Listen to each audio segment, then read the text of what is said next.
is a live presentation of CBC Sports.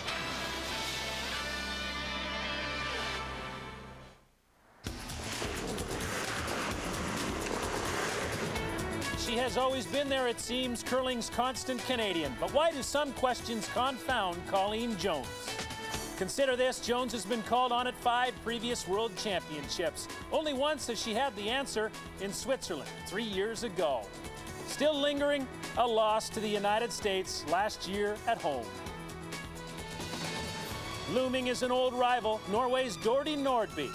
Twice a world champ, Nordby last won a dozen years ago, back-to-back titles in 90-91. And she's back again, just like Colleen Jones. Nordby's got staying power.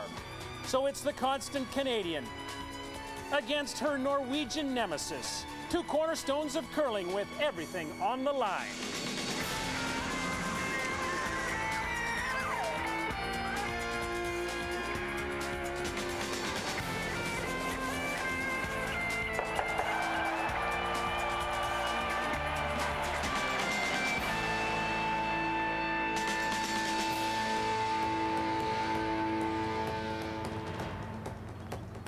2 hours up the coast from Stockholm, they'll rock the world. Gävle, Sweden, a city of 90,000, plays host to the biggest international curling competition outside the Olympics. Today, two bitter rivals fight for the hammer. Canada's Colleen Jones versus Norway's Nordby. Both have won the World Championship before. It is a cold, cold rink where rocks run straight and true. There's the Gävle Rinken, site of the World Championships, the women's final today on CBC. And we go inside the ice house, and center stage, of course, will be Canada-Norway in the women's final on CBC, a little spring curling. And here we are in the city of hockey, Toronto, Ontario. Hi, everybody. Welcome to our coverage of the World Curling Championships live on CBC. I'm Scott Russell. Yes, the talk is all about hockey in this town. The Toronto Maple Leafs, they play Game 2 against the Philadelphia Flyers tomorrow. We'll have it for you on CBC. But let's make a connection right away. Gävle, Sweden is where Hall of Famer Börje Salming starred before he came overseas and starred for the Toronto Maple Leafs. So there you go. The talk in Sweden is also all about curling and the Canadian women's skip. That would be Colleen Jones of Halifax, Nova Scotia. Tremendous emotions in the newspapers. She's the most photographed woman in sport today. Colleen Jones has plenty of fans across the country. She's also got a few detractors. She is tremendously determined, a self-proclaimed grinder, 6 times the Canadian champion. Only once has she won the World Championship. She's got another shot today against her old rival, Nordby of Norway. Let's take a look at the route to the final. First round robin play. Norway was the class of the field at 7-2. Canada, Switzerland 6-3. Canada takes second by virtue of a 6-1 win in round robin play. The USA and Scotland 5-4 each, but Patty Lank got through on a tiebreaker. Norway 8-7 over the USA in extra ends to get one trip to the final. Then it was Canada. Colleen Jones against Lucia Ebnother of Bern, Switzerland in the other semifinal. Switzerland had control of the game 6-4 in the 9th end, but Colleen Jones with a hit and stick to take 3 and a 7-6 lead. She also stole 1 in end number 10 and wins 8-6. It was a grinder's victory for Colleen Jones and another trip to the final of the World Curling Championships. Nordby has been to the final 5 times, won twice. She was last to the final in 1997. Colleen Jones makes her 3rd trip to the final at the World Curling Championships. Well, on site at the Rinken in Gävle, a triumvirate of curling aficionados. Mark Lee, joined by 1998 curling medalists at the Olympic Games, Mike Harris and Joan McCusker. Take it away, Mark. Thank you, Scott. Colleen Jones and Nordby are 2 old foes at these World Championships. Their battles date back 22 years. These skips know each other's every move, and with that in mind, I'm wondering what kind of a game we're going to see here today. Well, with that kind of experience, and we've watched Colleen Jones over all these years, when she gets nervous, when the pressure's on, she plays defensively. We did see a little bit of different play at Canadians when Colleen decided to play more aggressively after she lost the World Final last year. But she's back to her old tricks here at Canadians, playing very defensively. It seems when the pressure's on, that's what she does, and she just barely scraped through that semifinal playing defensively here at the Worlds. Well, Norway has added to its junior world champion, young Lynn Githmark, at third for this championship, and it really has invigorated Dordy Nordby's play. It has, and it's also changed her strategy. We're used to seeing a very aggressive Dordy Nordby who would freeze anything that moves out there. Lynn Githmark brings a power game, which we very rarely see in the women's level. She's able to throw the big weight very accurately, and Dordy's changed her strategy because she now has a new weapon at third. She can throw the big weight doubles and things like that. So look for Lynn Githmark. I think she's a star of the future, star of the present, world champion already.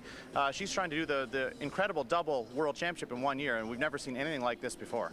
Might that be the big matchup then at third today? The 21-year-old Lynn Githmark of Norway against the veteran third for Canada, Kim Kelly. I think it is, and the numbers will support that. Kim Kelly had a rough week, not playing very consistently, but we've seen her in the past play very well when the pressure's on. She will execute very well. Yesterday in the semifinal, Lynn Githmark didn't play well. She made her last shot of the whole game in the extra end, possibly making the win for Norway, but it remains to be seen whether she can come up with and get those nerves under control here in a World Women's Final. Scott, Colleen Jones' rink has been to the World Championships 5 times in the last 6 years. Today they seek their second title. Mark, they say the Canadian Championship is the really big one in curling, but can one Canuck answer the call? When we come back, Colleen Jones continues to chase the elusive global crown against Norway. Stay with us.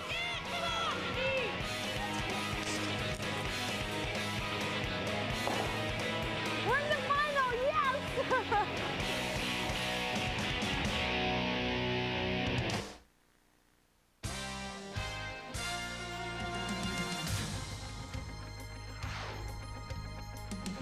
Ford World Curling Championships, live on CBC.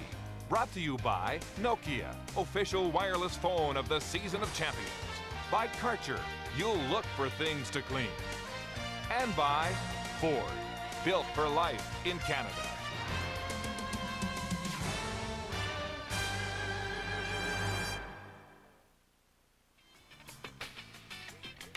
Back with our coverage of the World Curling Championships. There's the scene in Gävle, Sweden, a city of 90,000, 2 hours north of Stockholm. A shocker in the men's semi-final today. Germany, Sebastian Stock, 9-6 over Mark Dacey of Canada. Sweden's Peter Lindholm beat Norway's Paul Truson 8-6 in the other final. A note here, Canada, the first 9-0 team to lose in a semi-final since Switzerland did in 1974. Bud Somerville turned the trick there. He went on to win the championship. Here's a little bit of reaction from Halifax's Mark Dacey. Well, it wasn't, we were never really down in the game more than one until the 7th end, and all of a sudden you go, you know, you're 1 up, 1 down, 1 up, 1 down, and then all of a sudden you're 4 down. It's like, whoa, this wasn't a build-up or anything, it was all of a sudden. So, you know, we really didn't get anything going in the 8th end either. In the 8th end, in all of our comebacks had been crucial. We had scored 3 in the 8th against Lindholm, 3 in the 8th against Truelson, of course in the Brier final, 3 in the 8th, and this time we got nothing going in the 8th end. And that's, you know, once you pass the 8th end and you didn't get any part of your comeback done, your time clock is ticking down. Big disappointment for Mark Dacey. It will be Sebastian Stock versus Peter Lindholm of Sweden in tomorrow's final. Right now we're going to Gävle, Sweden, and the booth along with Mark Lee, Joan McCusker, and Mike Harris. Thank you, Scott. And yes, Colleen Jones' rink from the Mayflower Curling Club in Halifax wears the maple leaf, and Canada's only hope for a gold medal at this year's World Championships after that shocking upset, Germany over Mark Dacey of Canada in the semi-final. These two teams, Dordy Nordby's rink of Norway and Colleen Jones of Canada, as we mentioned earlier in the broadcast, they know each other awfully well, and Dordy Nordby has been a bit of a nemesis for Colleen Jones. Really spoiled her World Championships in '82 when she forced Colleen out of the playoffs. Again in '99, she had a hand in Colleen not making the playoffs for the second time in her World Championship career.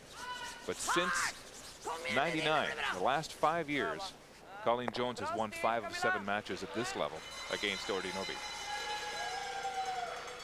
Well, right off the bat, we're seeing a little difference in play from Dordy Nordby. We've seen her for years causing trouble for Colleen Jones because she will put so many rocks in play.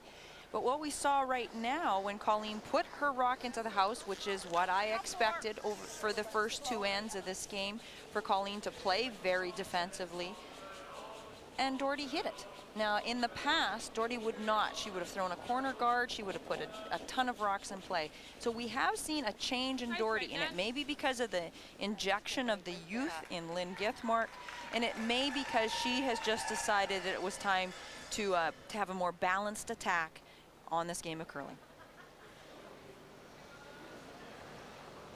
Here's Camilla Holf, the 25-year-old lead for Norway.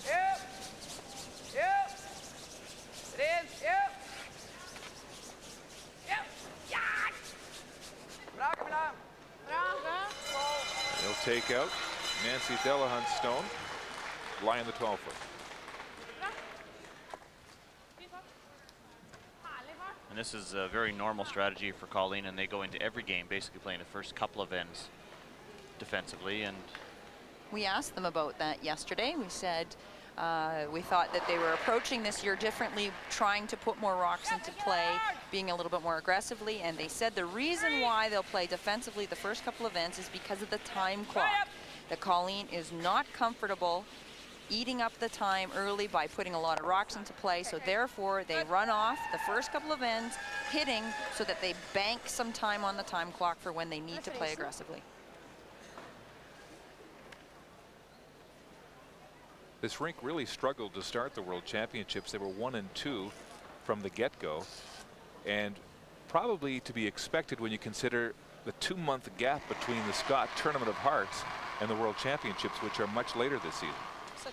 And to add to that, there is not a lot of high-end competitive bonspiels to go into in March. So what they were forced to do is a lot of practice. Fortunately, Mark Dacey, being from the same club, they could play Mark as he was getting ready for the World Championships as well. But you lose a little bit of that fire, that competitiveness, the energy and emotion, and I think they were shocked by how that was lacking as they started this World Championship. Second rock from Marianne Haslam.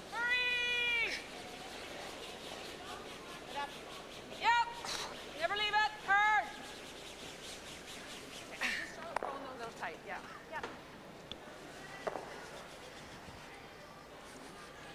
Norway with the hammer to start this women's final by virtue of their 7-2 round robin record. First overall, just ahead of Canada at 6-3.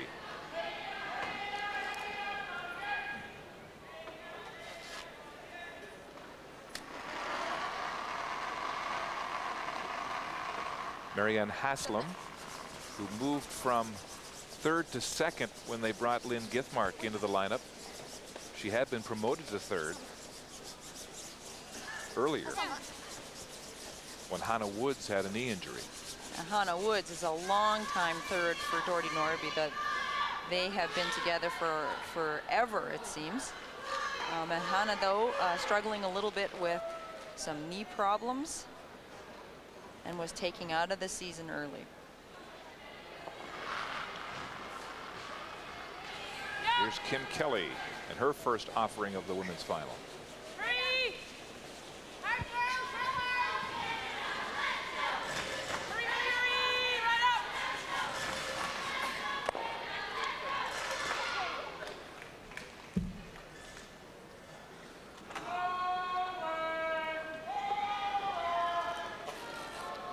See Doherty Nordby continuing to call the hits in this end.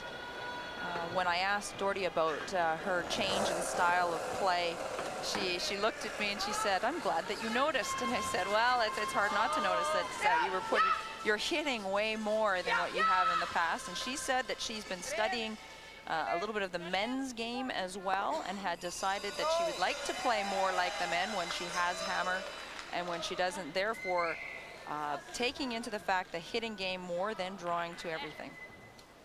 There's young Lynn Githmark, the 21-year-old junior world champion, defeating Canada 9-6 in the junior world final this year at Trois-Rivières. Curling competitively at a championship level for 8 days now. Well, it's interesting you mentioned that, Mark.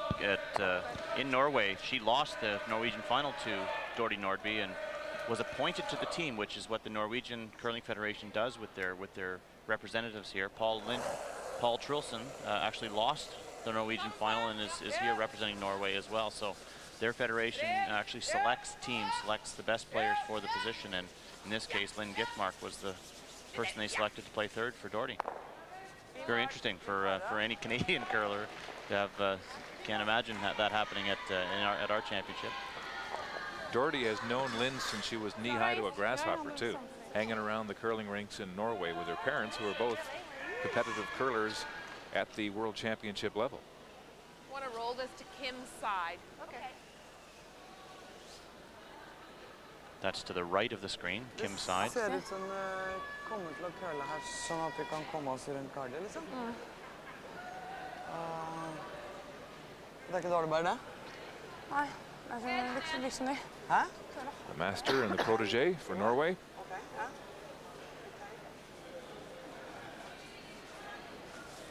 Colleen Jones, 6 trips now to the World Championships.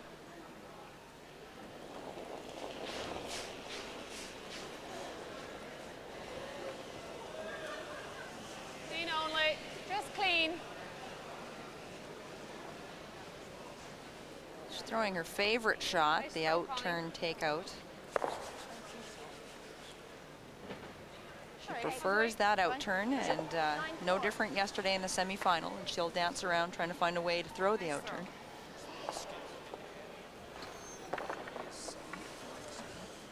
Head-to-head this year, Doherty Nordby was ranked 7th among skips at the World Championships. Colleen Jones 3rd. Har du en idé om farten nedi? That's 70. Doherty Nordby has represented Norway, and this is an amazing string of longevity. Since 1989, every year but one. That was 94. Right here at the World Championships.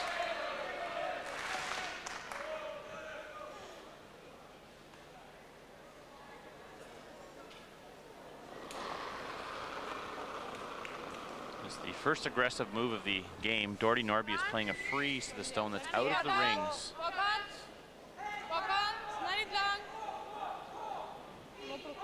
Taking about 3.5 feet of ice, but the rock is not curling nearly enough to get to that back stone of Team Canada's. See, Delahunt will try to sweep it right out of the house, and she does. And that ended up in a great spot for Team Canada. They're looking at the freeze, but anywhere in front of those two stones somewhere, Joe, would make a blank end very difficult for Doherty. Ja. Og litt, men det ser det køler fint ut der da. Det ser bra ut på en gang sikkert.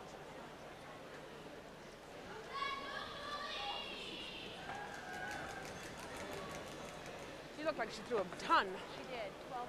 Okay. So 4-2, what it was in practice? 4-2 to the tee, yeah.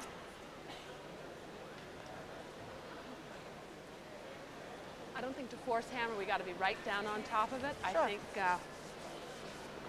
We're in that vicinity. Okay. Little less, Nance.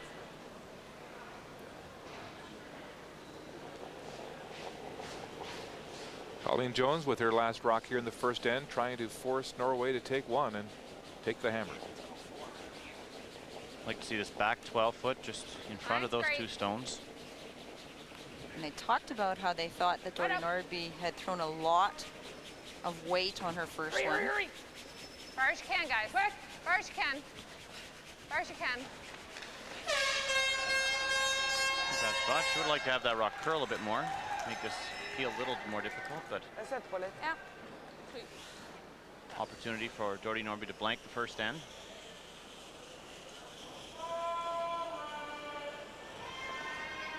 In the opening, Mike talked about Lynn Giftmark being able to throw big weight, and that is something new for the Norway team. They normally do not throw a lot of weight on their takeouts. So peel is a more difficult shot for Doherty. She'll throw this a little bit softer than we see the Canadians throw. You've got two things.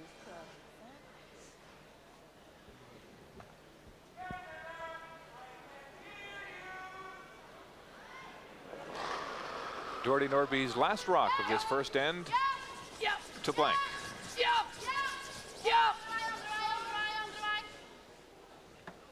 Playing it the other way, or trying to. It's dangerous playing it the other way. Very dangerous. Big mistake from Nordby. So she jams the Canadian stone at the back of the 12-foot. And Nordby gives up a steal of 1 in the first end of this Women's World Championship from the Gävle Rinken in Gävle, Sweden. Our coverage of the Ford World Curling Championships will continue. Welcome back to lovely Gävle, Sweden. As we look at the downtown square, this city was nearly wiped out nearly 500 years ago by a massive fire. Rebuilt and home to more than 90,000 residents.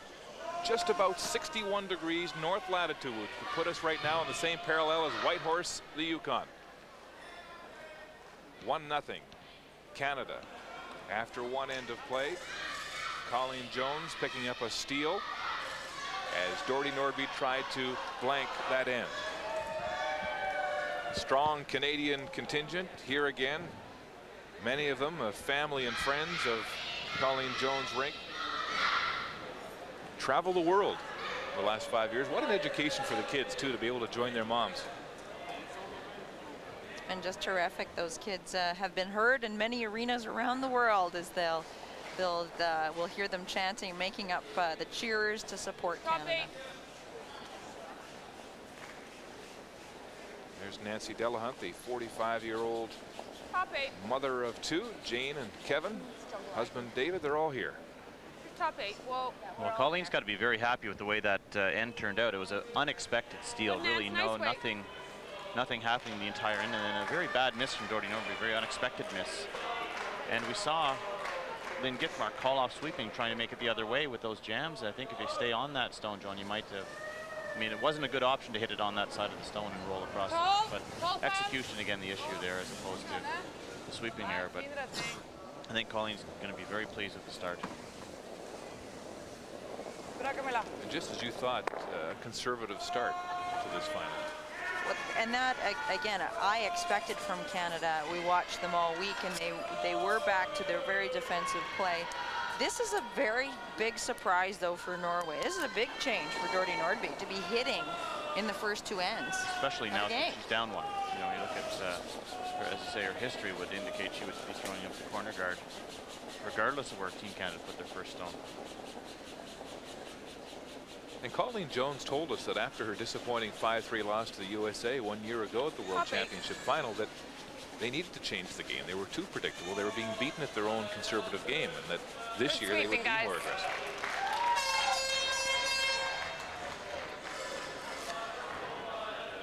But as we have studied this team, they are a team.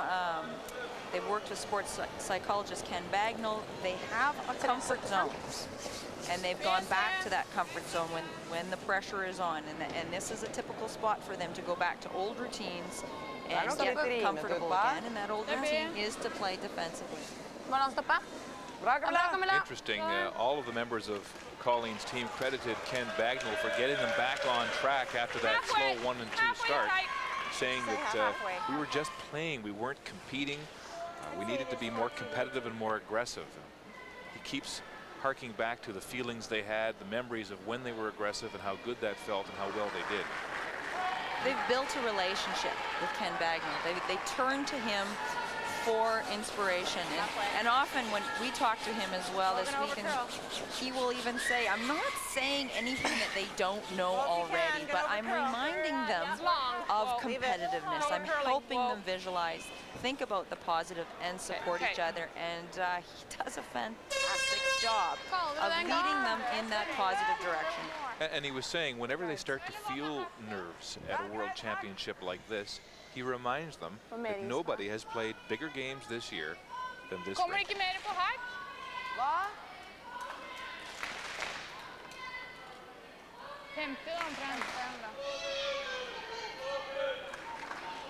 Nordby asking Marianne Haslam for a hack weight hit and roll. Yep. Oh! Whoa! Yep.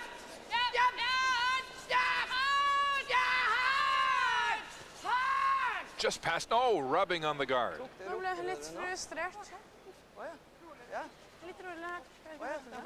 Right through the house. Ja, for dere opp til nå. Jo, når Marianne er opp til nå. Better the intern draw, Colleen. I don't want to give them this. Yeah, I like the bump.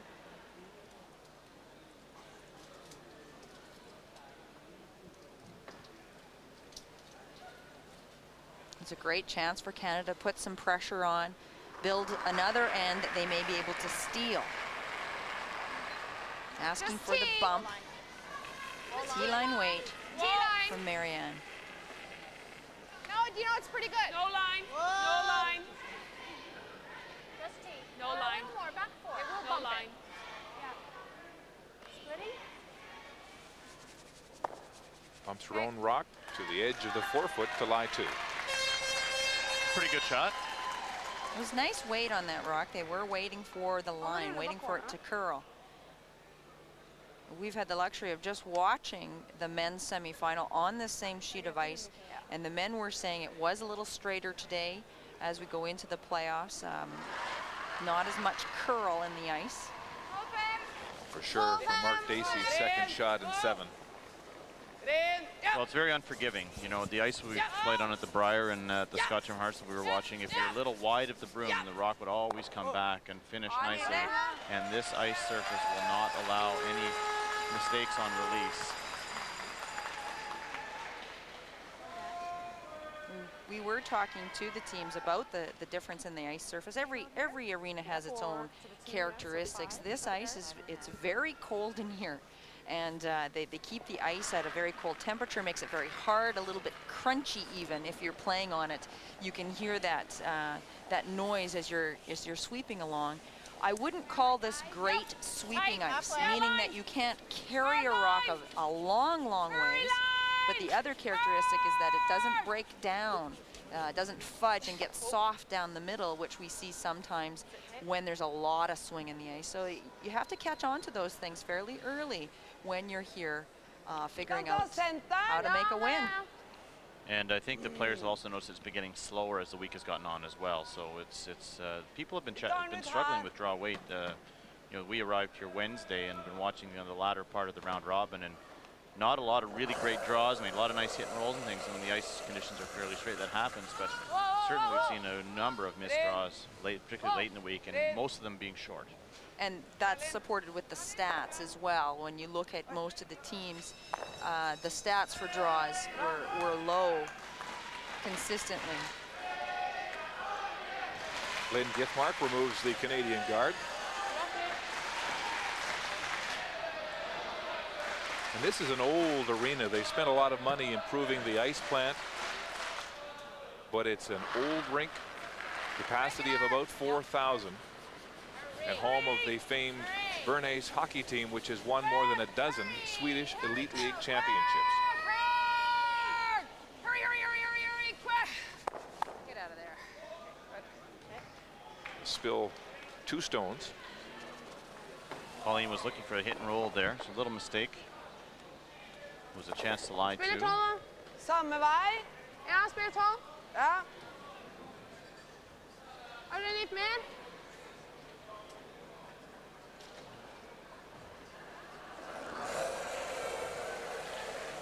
Lynn Githmark, who was 14 years of age when she went to her first Junior World Championships, finally won it on her 8th try this year. She removes the Canadian stone.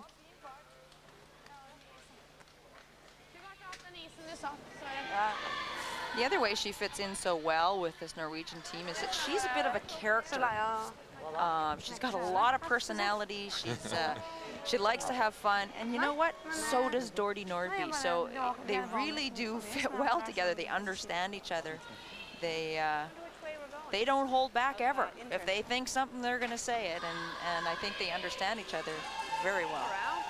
She's been a lot of fun to watch this week, actually, and animated would be very animated. And even yesterday, when she was playing poorly against the United States in the semifinal, she was, whenever she made an open hit, she would cheer just in spite of herself. Just to, but she's been great fun and a great addition, I think, to this Norwegian team. Give me a little more, Dan.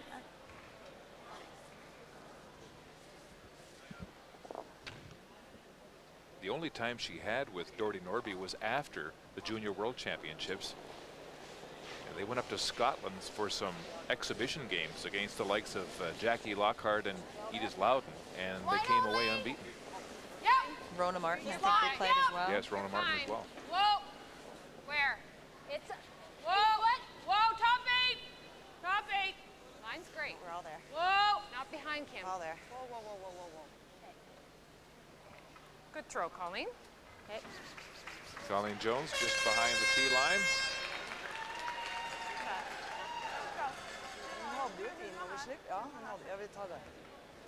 Take it. It's not. 1982, her first appearance at the World Championships as a 19-year-old, the very same year that Doherty Nordby appeared on the scene. Yes, it did so.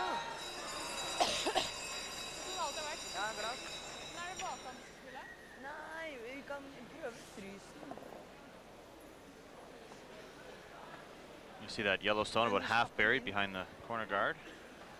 Doherty just following it down.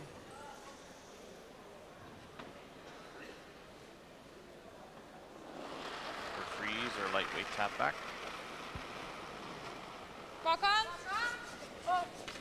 Yep. Yep. Yep. Yeah. Yeah. Yeah. Yeah. Hard. Hard. Hard. Hard. Hard. Hard. Nicely past the guard. Popping the Canadian stone to the 12-foot. The lie shot rock.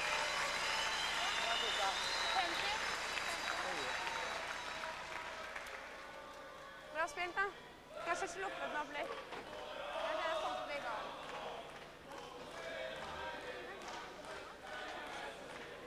Very well swept. Just by the guard and tapping the Canadian stone back to the back 12. It's still at least half open there, as you can see. Colleen has a chance here to tap it out and lie to, and force Norway into taking a single point. The question is how much this is going to curl, Mike. Throw that tap back weight, that hack weight. Say, is it going to curl that much? Yeah, What? it's the draw. You hear Marianne. Do you know what, Marianne? It goes to a. Okay. I had full center, and I'm only throwing half a second more. Okay. Little less. Looks good. I think that's a good discussion. Like, as I said, we had the chance to watch this sheet of ice the previous draw, and it was not curling a tremendous amount. Where? Back 12. Yep. Hard. Hurry. Hard. Right up. Hurry. Hard. Stay on it, guys. Stay on it, too. Working hard to get past the Norwegian guard, they do. Hard on it. Hard. Great hit and a roll to the 4-foot. Very nice touch there from Colleen. That was Well lovely done. weight. Back line right on the money. We talk about confidence in this Colleen Jones rink. For proof, you need look no further than that semi-final against Luisa Ebnother of Sweden, when Canada scored 3 in the 9th and a steal of 1 in the 10th to win it 8-6. A lot of pressure in that 9th end. Very good execution come from by. Canada, but at the end of the day, I know that they feel they were a little fortunate to get by, but as you said, Mark, they did come through when they needed to in that 9th end. Norway's last rock here in the second end. Open hit for 1.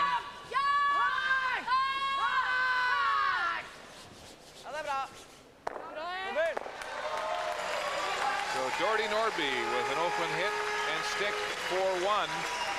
And this women's final is all tied at 1 after 2 ends of play from Gävle, Sweden. Nå har vi en tredjeomgang. De andre. Perfekt. On the rugged Baltic coast, 10 miles north of the city of Gävle, 1-1 Norway and Canada after 2 ends at the World Curling Championships, the women's final. Well, the chase for the Stanley Cup continues. Canadian teams involved. Captain Jerome Ginla and the Calgary Flames are in at Joe Louis Arena in Detroit with a 1-0 lead. That's at 3 Eastern, 12 Pacific, 1 Mountain. How about the play of Mika Kiprasov in the Calgary net? That's coming up. Right now we're going back to Gävle And number 3, Mark Lee, take it away. Thank you, Scott. And yes, what a tremendous deal that Daryl Sutter made to get Kiprusoff from San Jose, where he was toiling as a third stringer. And here he is as a playoff rookie and already taking one from the mighty Detroit Red Wings. As we start the third end, Canada with the hammer, all tied at 1. Det var gutta står och synger, eller? Nej, Såg du? Du chillar och spänger. Ja.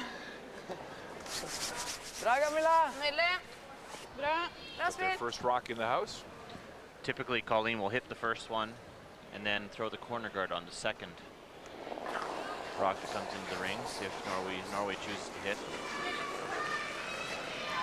Nancy Delahunt, the Halifax mother of 2, in her 5th World Championships.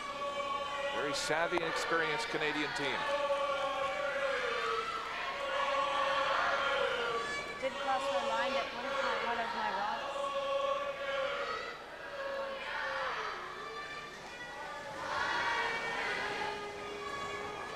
Tall.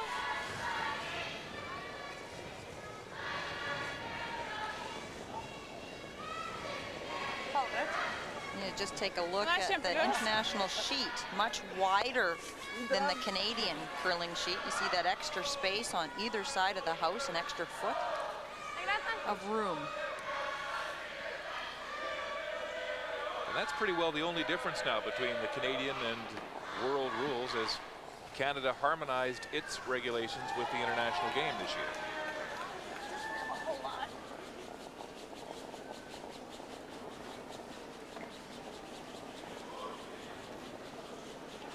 Nice chance here for Halfway.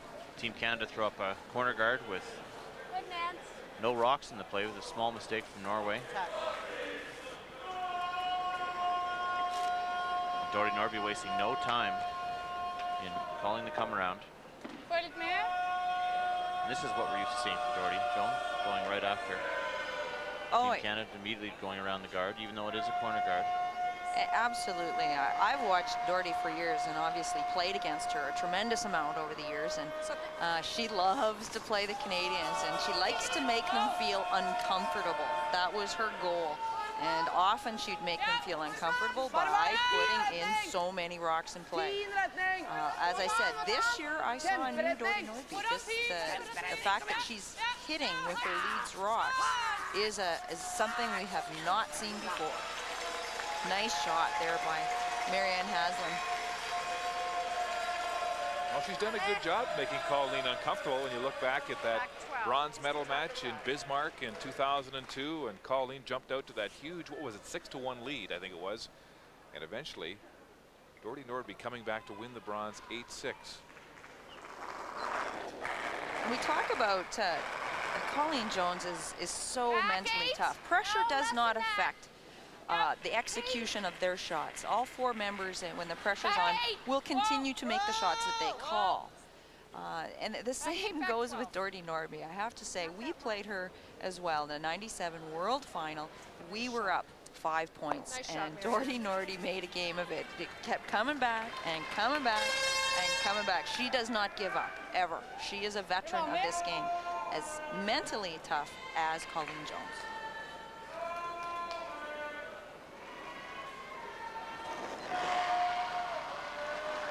Marianne Haslam with her second rock of this third end.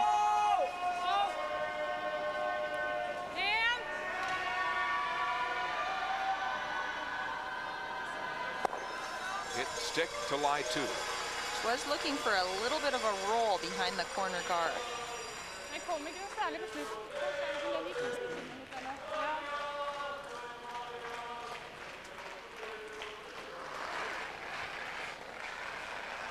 Regular.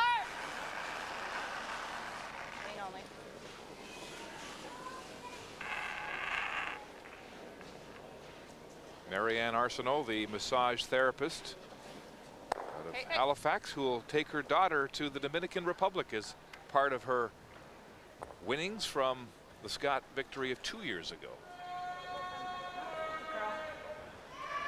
All of these team members treated to extraordinary trips anywhere in the world by the people at Scott Paper. Of course, they had no summer holidays last year, so they couldn't go anywhere. They're finally going to work it in this year. Doherty looks for a hit and roll here. There's a mistake.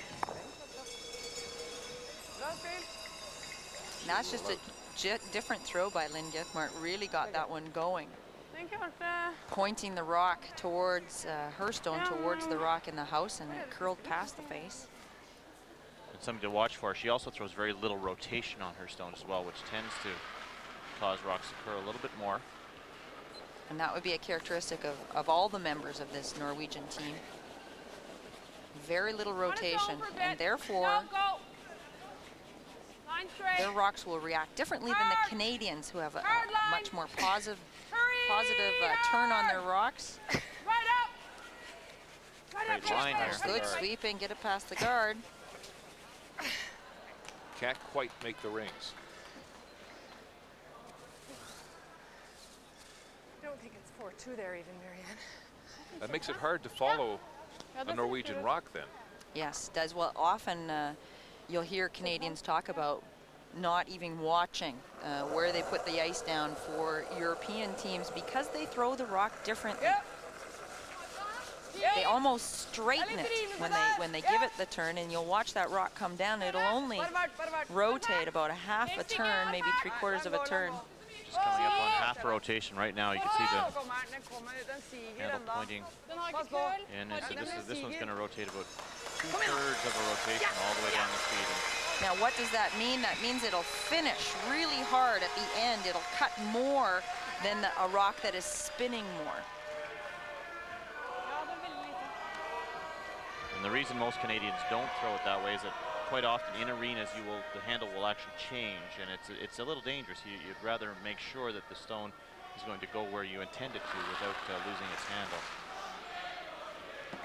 Kim Kelly, the 41-year-old pharmacist from the QE2 Health Center in Halifax, matched up against this young junior, Lynn Githmart, today.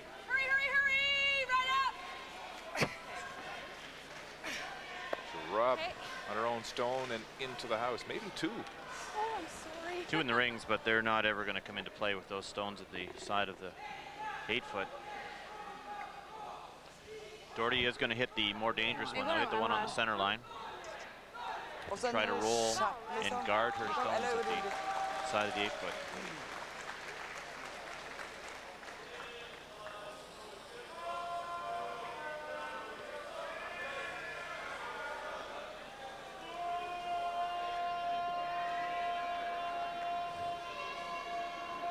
Roll just past where young Lynn Githmart's broom was sitting.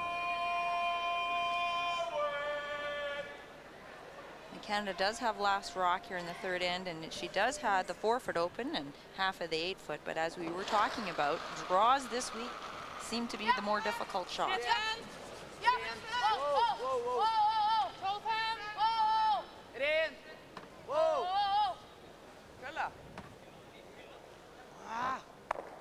Hit and roll out. Are we trying for a calling like here or there? You know what? As long as it doesn't rub on that, they're straight. Right on it. 4-2. When they talk about 4-2, this team uses hog to stop time, so that's a 24.2.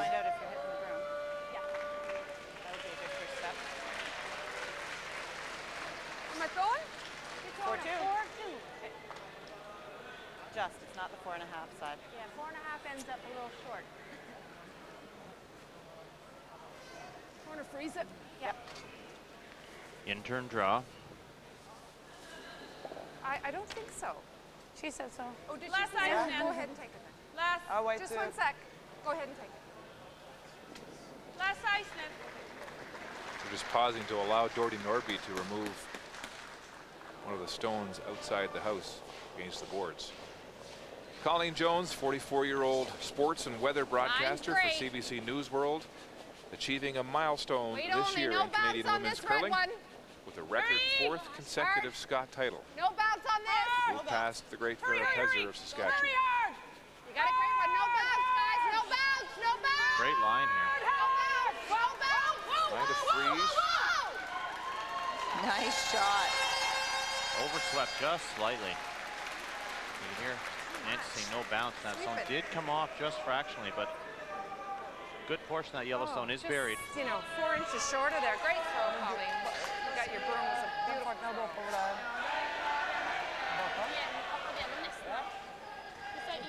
So we just heard Nancy talk about 4 inches shorter would be perfect, but as a sweeper as well, you know, you're sweeping those in there. Coming short is not a good thing either. It was a very, very difficult shot to place perfectly. Var ikke det noe 50 etter da? Jo, 50. Bra. Retning viktigst. Ja. Colleen's got to be very pleased with her control of draw weight so far early in this game. She's made 3 nice draws to the tee line in the first 3 ends. All in different spots on the ice. Yep. Yep. Yep. Yep. Doherty Nordby's last rock here in the 3rd. They got to work this one to get by the guard. She certainly turned that one as she released it. Well, she's all over it. All over the high guard. That was that missed that by quite a bit. So, nice opportunity here for Colleen Jones to take a little control here in the 3rd end, get up 2 points.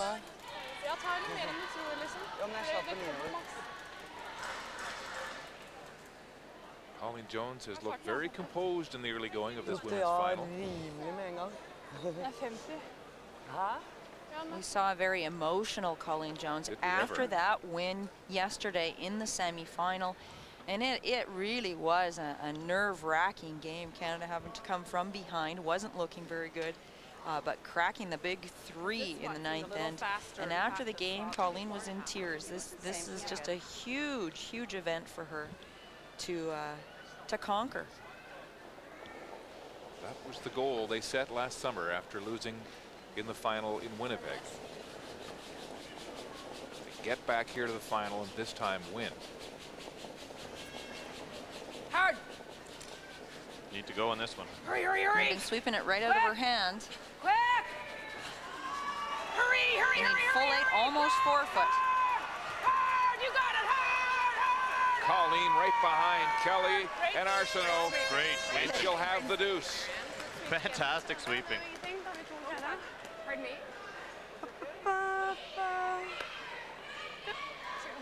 Question as Lynn Githmark signals the deuce to Nancy Delahunt, who waits before moving that second Canadian shot rock. Colleen Jones and a deuce here in the 3rd end to move into a 3-1 lead.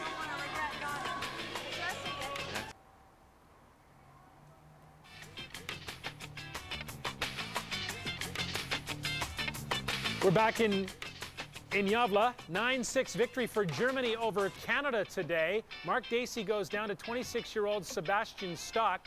And so Stock will take on Peter Lindholm of Sweden in the men's final tomorrow. That's live at 9 Eastern, 6 Pacific across the CBC network. Now back to the women's final, which Canada leads. Here are Mark Lee, Joan McCusker, and Mike Harris. Good weight-wise, I think. Thank you, Scott. And the Colleen Jones rink from the Mayflower Curling Club in Halifax out to a 3-1 lead as we begin the 4th end here at the Gävle rink. You got Kim's?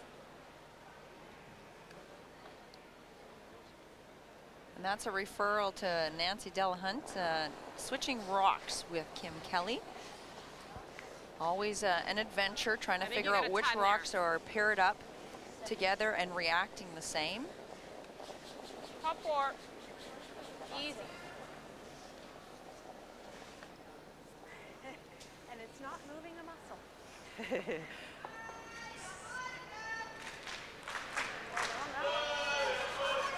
Which is what always happens when Nancy throws her rocks. Here, just listening in on Kim Kelly talking about Nancy being able to make the shots with her rocks. Often at the international level, you are required to pick an entire set of stones when you're getting ready for the final.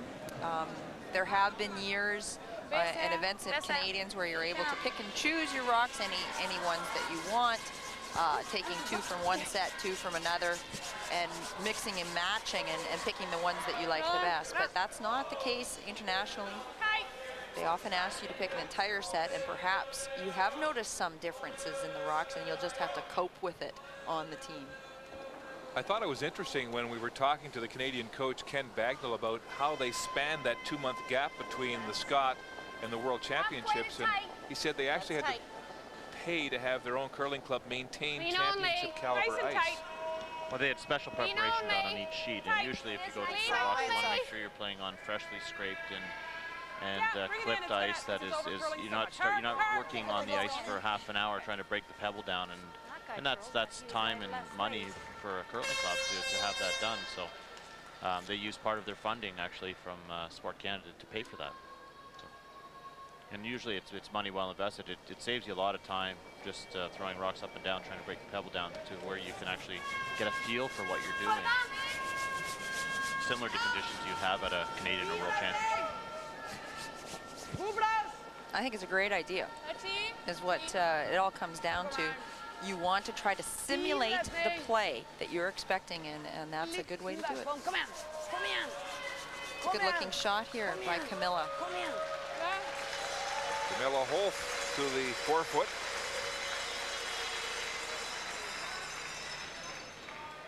A 25-year-old curling instructor and a member of that 2002 bronze medal team for Norway that beat Colleen Jones in Bismarck.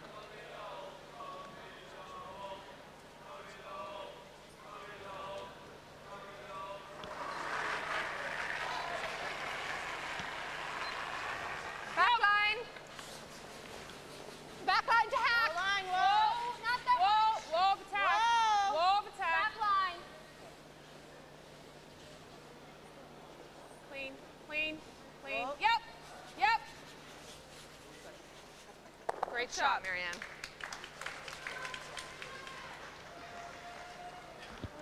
Really impressive the way Team Canada's throwing the stone early in this game. Just very nice touch, very good control of their hit weights, tap back weights. It's a sign that the nerves are calm. We talked about the physical preparations they made for this World Championship. Ken Bagnall was also thinking about the mental approach, and he took them to the Women's World Hockey Championship in Halifax and had them hang out with the Canadian women's team just to be in what he called the environment.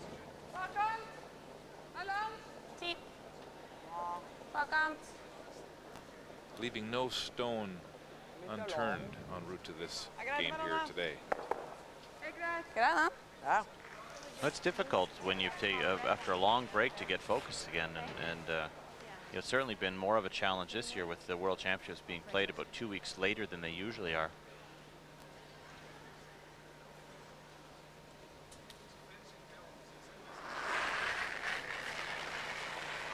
Regular.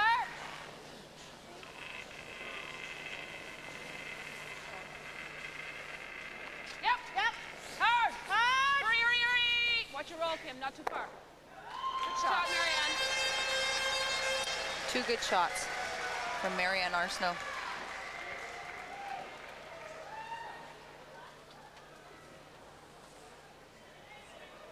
You see those 3 Team Canada stones short of the tee line and covering the center line. Very good situation here for Colleen Jones. Doherty knows things are not setting up very well for her, and she's trying to make a double.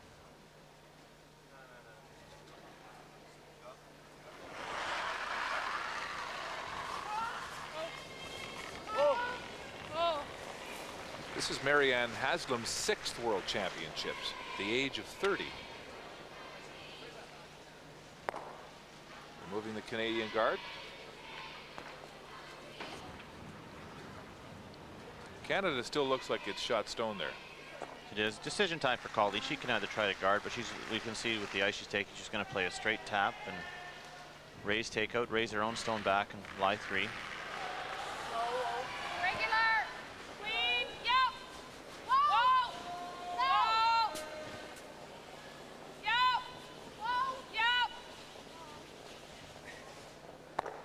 shot, Kim. Canada lie 3.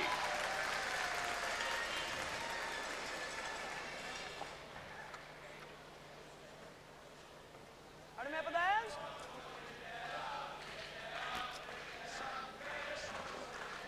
Här, vilken curl.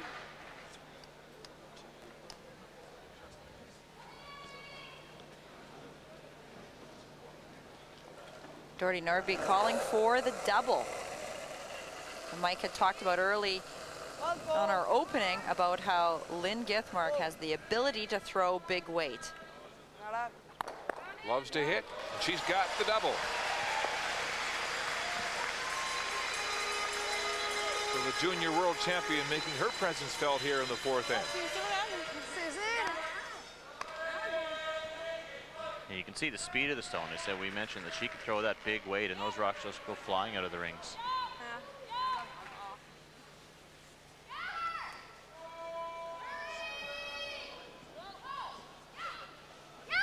Whoa, any roll at all. Great shot, Kim. Kim Kelly with a hit and roll. Still exposed, though, behind that Norwegian guard.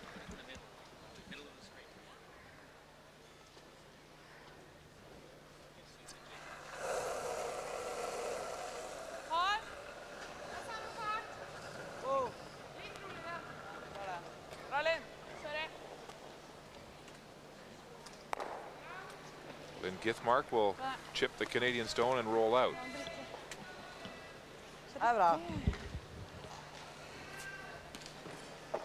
So things looking very comfortable for Team Canada. 2-point lead. And then I can guard, you know, then she's got a 12 foot then? Yeah. Okay. Edge of the 4 now.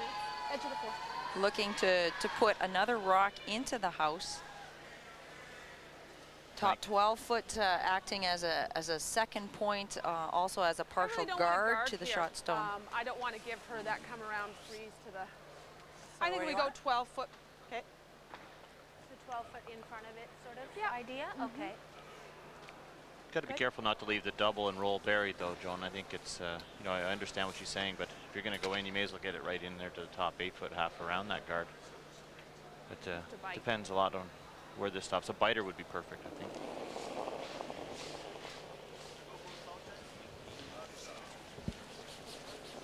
Colleen Jones off to a great start, curling 88% through 3 ends today. Just a bite. Mine's awful good. Right up. We're just halfway. Okay, let's leave it there then. Looking to bite the 12 foot, protect her stone, biting the button. A little short. And this is what Colleen did not want to leave Nordby. And that's an opportunity now for her to come around and freeze to the Canadian stone on the button.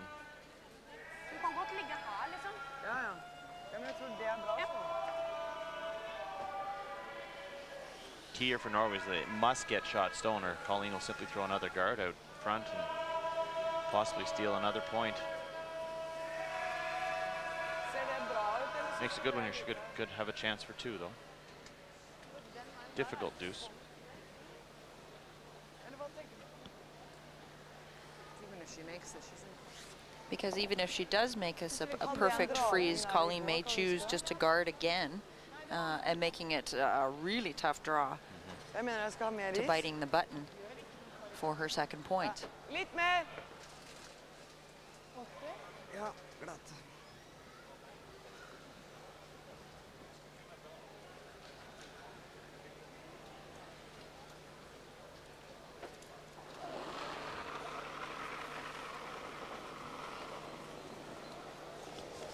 Bare fart.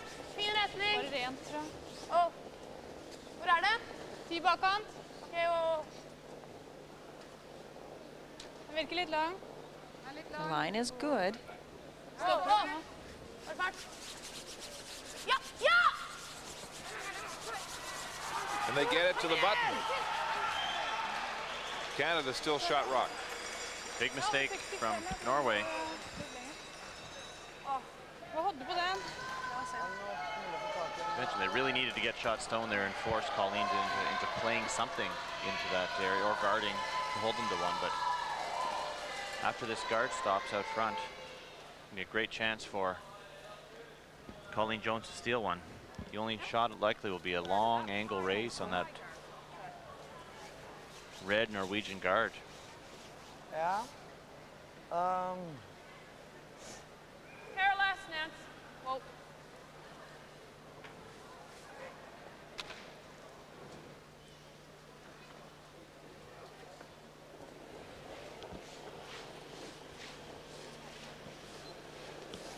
Halfway.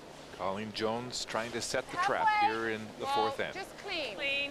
Where are you? Halfway to Clean it. tight. Yeah. Clean it. Clean it only. We're to that one. If Okay, we're going to bounce off it then, maybe. Yeah. We don't need to sweep it if we need to bounce. Whoa, whoa, no, corner it. Okay. Fine. Whoa, whoa, whoa. Great shot. Okay. And that does the trick. See that long red guard, I think, is Dorothy Nordby's only opportunity to score. And good news for her is that it's for two. Yes. Very difficult shot for two, but Ja, en race take you. Ja. Bad news, it's about 20 feet away. Yes, exactly. But she does see it. She's looking at the raise. So it is her only opportunity to score. Kjapp den här.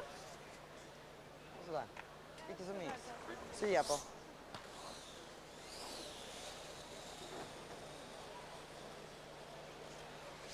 Var nära. Yeah. see the angle there. There is room to pass by the yellow guard out front and nose that back stone for two. So it's almost a nose hit, just coming into the nose will make this shot. No, no, not those. Dorothy Nordby with her last rock here in the fourth end. Looking for a long raise.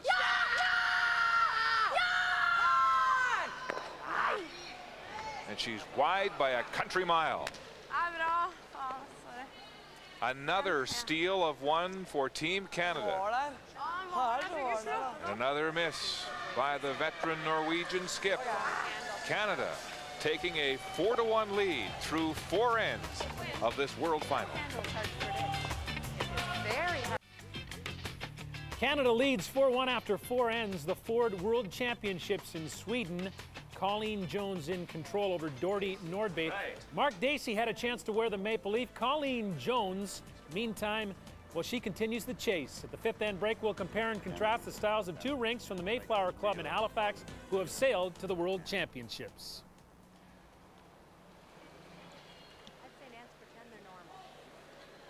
And Scott, as we get set for the 5th end here at the Ford World Curling Championships, Colleen Jones with a 4-1 lead, 2 steals already.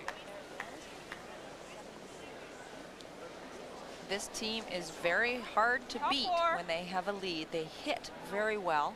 Top 4. We're all there. Okay. All there. Top 4. Top 4.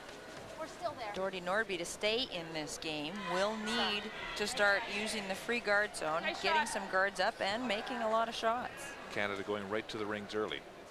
Well, with the lead, they don't want to help out Norway by putting rocks in the front where Norway is going to be using them as guards and try to get a couple points back.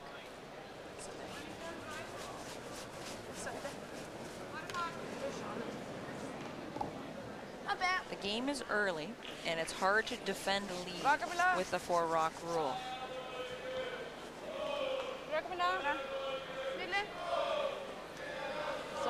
Colleen knows all about big leads against Dorothy Nordby. That 6-1 lead at the bronze medal match 2 years ago that evaporated into a 8-6 defeat.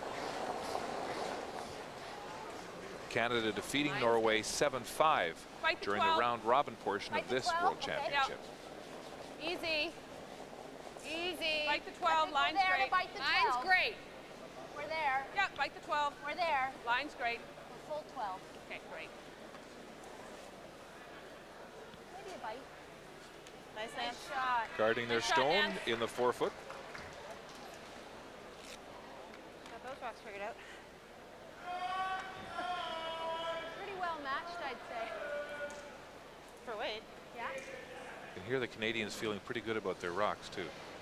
They're just so much more relaxed this game. I just really think coming through that semifinal, and it's such a huge relief. We're seeing a different Team Canada today. Yeah, it's quite often as you go through a week of competition, you always have 1 or 2 games that sometimes you sneak through that maybe you shouldn't have won, and that might have been Colleen's game, that last semi-final yesterday, and certainly she'd be the first to tell you they were a little bit fortunate to sneak by Switzerland. And Switzerland went on this morning to win the bronze medal game against the USA. Patty Lankett, the USA. Switzerland looked so good yesterday in the semi-final. They made a tremendous amount of shots. We've talked about how often Colleen and Doherty have played each other at the World Championship level over the years. When you were curling with the late Sandra Schmirler, she tried to avoid you guys, wouldn't she? I mean, you really had her number. Well, there's a couple of things that Doherty does, and as I said earlier, she likes to make the Canadians feel uncomfortable. Many teams, when you come to Worlds, you can intimidate them just because you have the maple leaf on your back. They know that you're good, and they'll play scared. Doherty Nordby would see the Canadian team coming and just start rubbing her hands together that okie dokie, now I'm gonna just throw everything I have at them and I got nothing to lose. And she just really had a different attitude towards the Canadians, and she loved to like I said, to make them feel uncomfortable, get a lead on them, and she looked at it as a personal challenge to knock off the Canadian team. We never bought into that. We came into Worlds thinking, here's one of the best teams on the planet, Doherty Nordby, and we have to throw at her everything that we had. And we did have a good record against Doherty Nordby, but she's a tough team. Well, Colleen Jones versus Doherty Nordby. You can see the comparison over the years. The last 5 years, though, Colleen has had the upper hand. Oh, God, I didn't expect it to do that. And that was not what they wanted. I thought it was going by, too. Well, at the end of the day, they were trying to peel off the corner guard, and they managed to do that. I don't think taking their own out of the side of the aphid was in the plan. That's quite a fancy shot, Miss Arsenault. Lite? Ja. Det är faktiskt.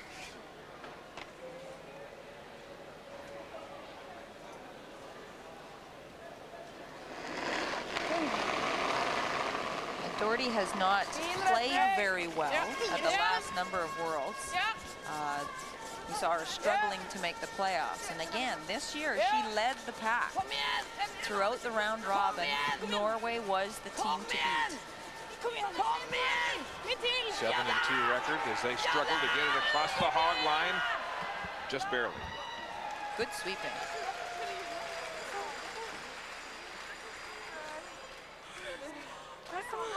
That young front end, along with Lynn Githmark.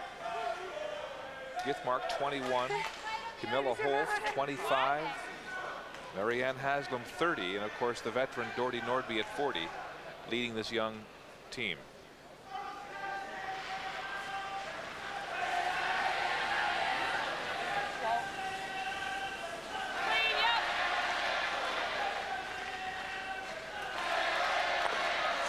Kim Kelly will peel the Norwegian guard. Norway lying 1.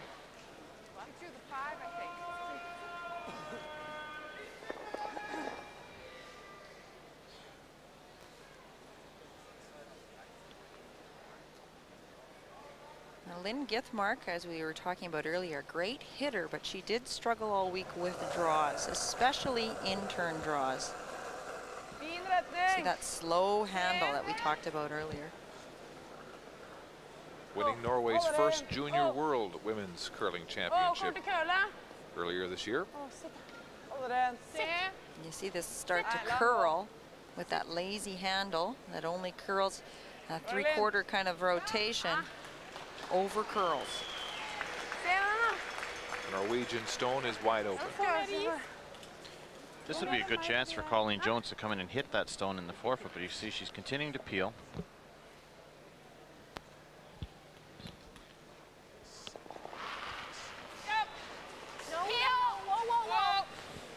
Kim Kelly's second stone here in the 5th.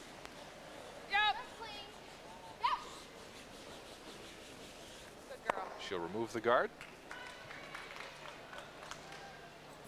There's not a lot of room down there to maneuver for Doherty Nordby, so I wouldn't expect her to come into the rings here, Joan, at any anytime soon. She may continue to throw maybe 2 more guards, and her stone's in a great spot right now.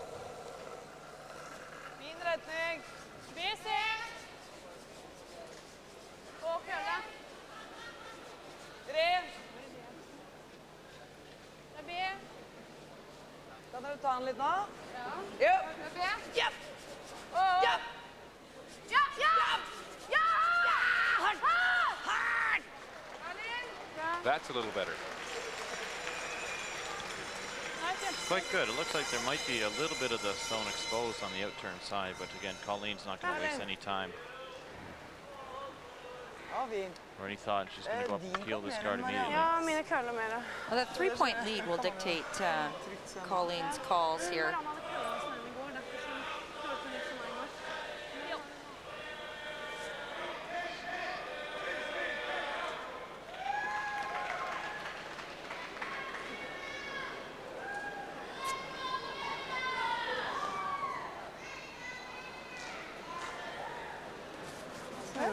For det gjorde i hvert fall det når vi spilte det forrige kampen. De var jo helt perfekte. Ja, ok. Ja. Så Marianne køller.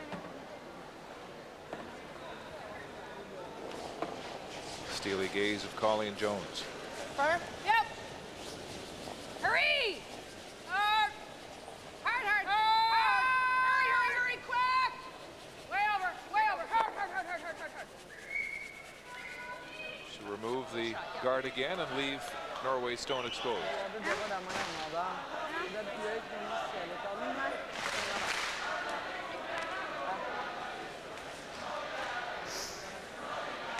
So Doherty playing 1 more guard. And then if you're Colleen Jones, I'm not sure what you might play, Joe. Maybe an inter freeze at the top of the forefoot. Well, right now, Doherty Nordby will have a difficult draw to the forefoot for her second point. And Colleen has nothing to lose by trying to block that path, making her draw wider out of her normal path to the forefoot to make that draw for 2 a little bit more difficult.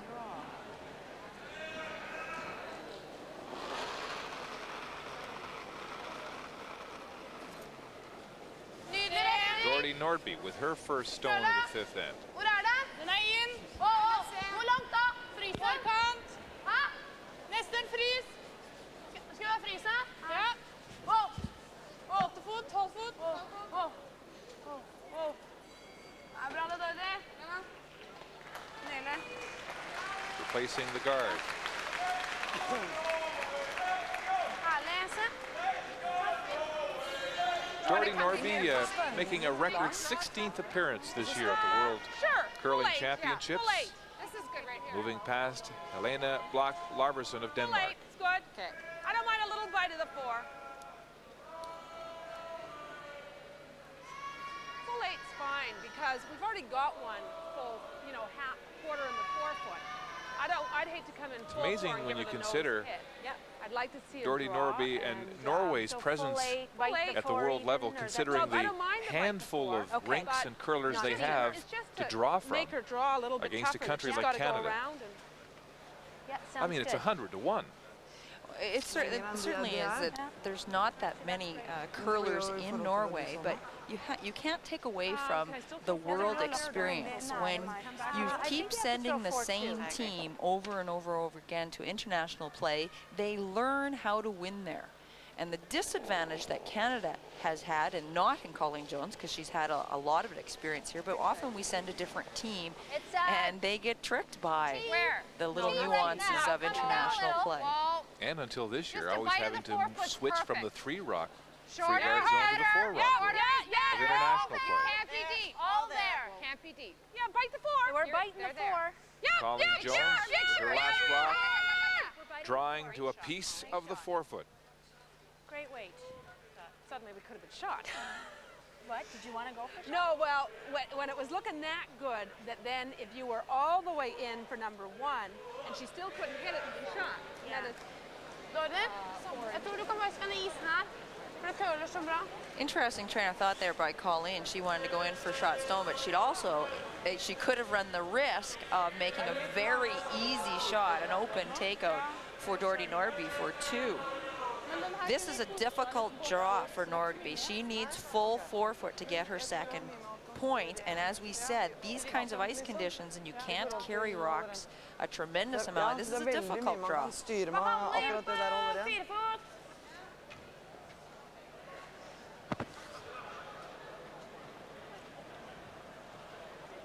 her draw fairly tough, I'd say. Yeah. That's all we could do. Yep. Doherty Nordby with a difficult draw here, looking for a deuce to get back into this women's final. Trailing by 3.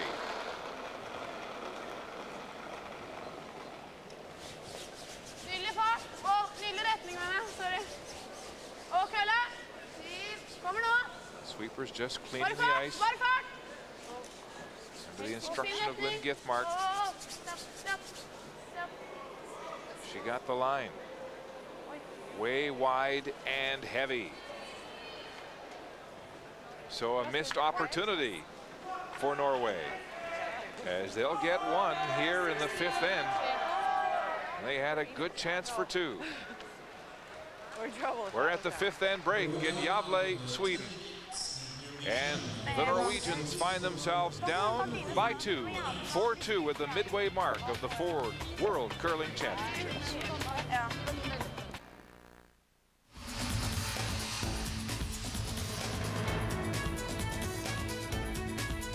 We're on the Baltic coast, about an hour and a half north of Stockholm, Gävle, Sweden, for the Ford World Curling Championships, the women's final. And the Rinken in Gävle so far has seen a little bit of domination by the Canadian side, led by Colleen Jones of Halifax, Nova Scotia, 4-2 after 5 ends of play.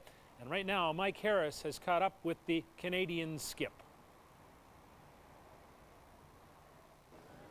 Thank you, Scott. Here I am with Canadian skip Colleen Jones. And Colleen, we've been so impressed so far how relaxed you guys seem out there. And starting off with an unexpected steal in the first end, your analysis of the first 5 ends. Well, I like how we're playing, and I think we've made some key shots at the right time. The one in the first end was a really big bonus. I thought we had a hard-earned 2 there where, you know, I had to make a good first shot in order to set up a deuce.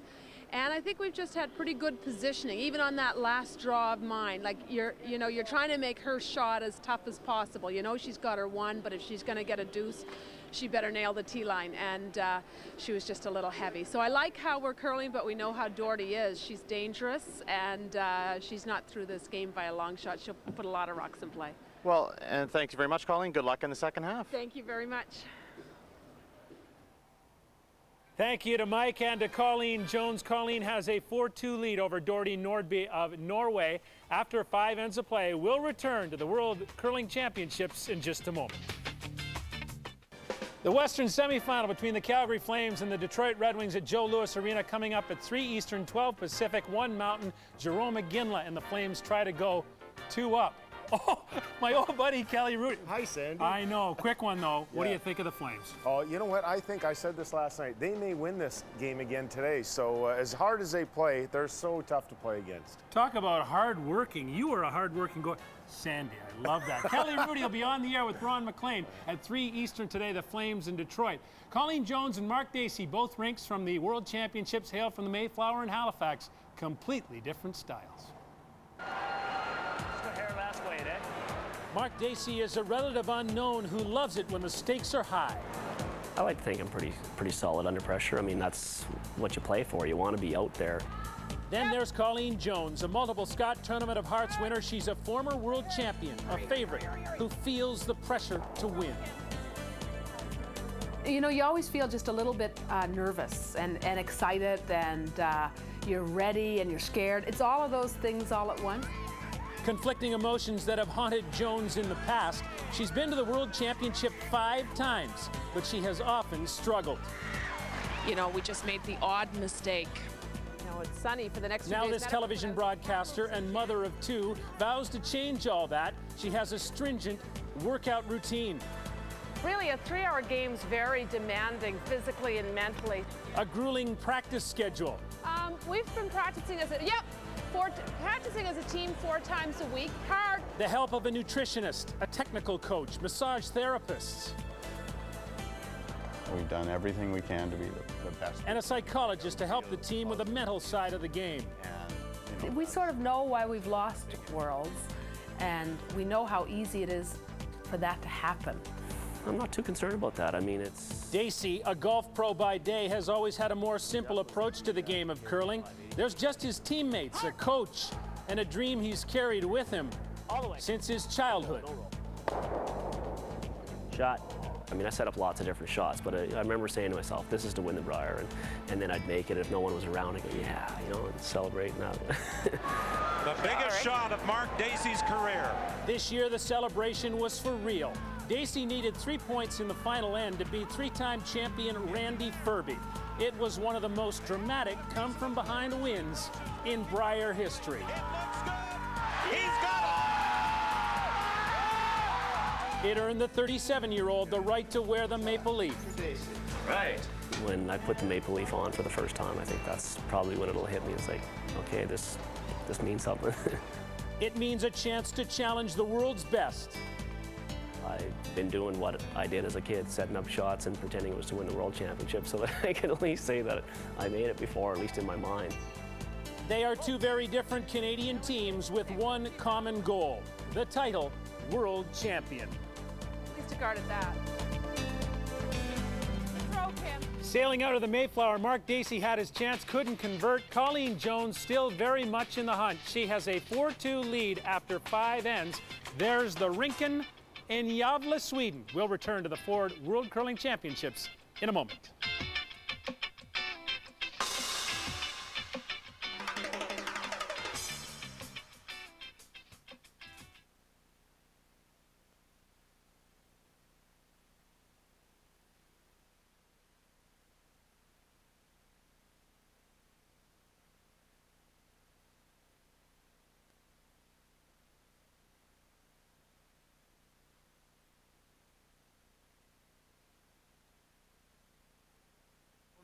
With a 4-2 lead, stealing one in each of the first and fourth ends of this match. And just a great shot by Colleen on her last one too, in the last end to really force Doherty into a difficult shot for 2,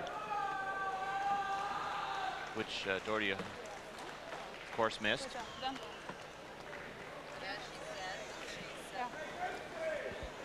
And she said that she's a little bit confused with her rocks, and that they have switched them within the team. She'll get new rocks, meaning that she'll probably swap with the lead or the second with the set that they were throwing. The whole team seemed to be a little bit confused of why her rocks were not sliding quite as much as the rest of the team. So an interesting development. Here's a team that was put together at the last minute. The addition of Lynn Giftmark. Here they are switching their rocks midway through the final. Not that unusual to be switching stones though, Mark. We see it quite often at championship levels where you are forced to a certain set of stones that they're not all perfect, and a good team will be able to identify the good and bad ones, and we're just seeing that happen. It's not a huge deal. Happens all the time in competitive play, in bonspiels, and in playdowns.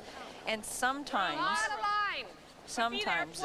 the team or teammates will actually just say, we're just not sure, why don't you just try a different set just in case. Sometimes it's just psychological. You want to give the skip a fresh start. It's a little bit of a boost. Sure didn't curl. No. Canada with the hammer here in the 6th end, and Nancy Delahunt's first stone is in the rings.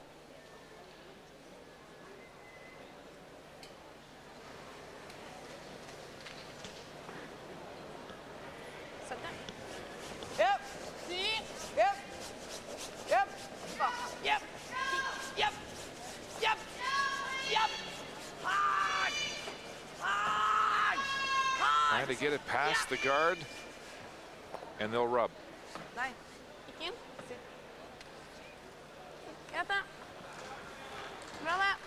Canadian stone, though, is exposed. Won't be doing that. We'll come around that one. Should curl now. Yeah. Yeah. Okay. Perfect. I mean, just a titch more weight. Yeah.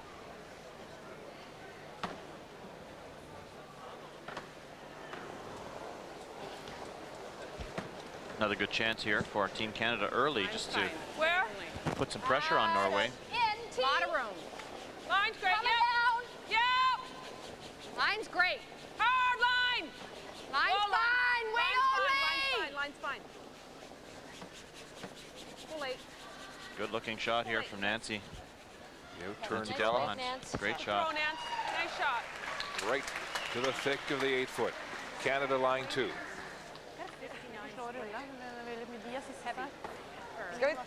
Vi drar dit.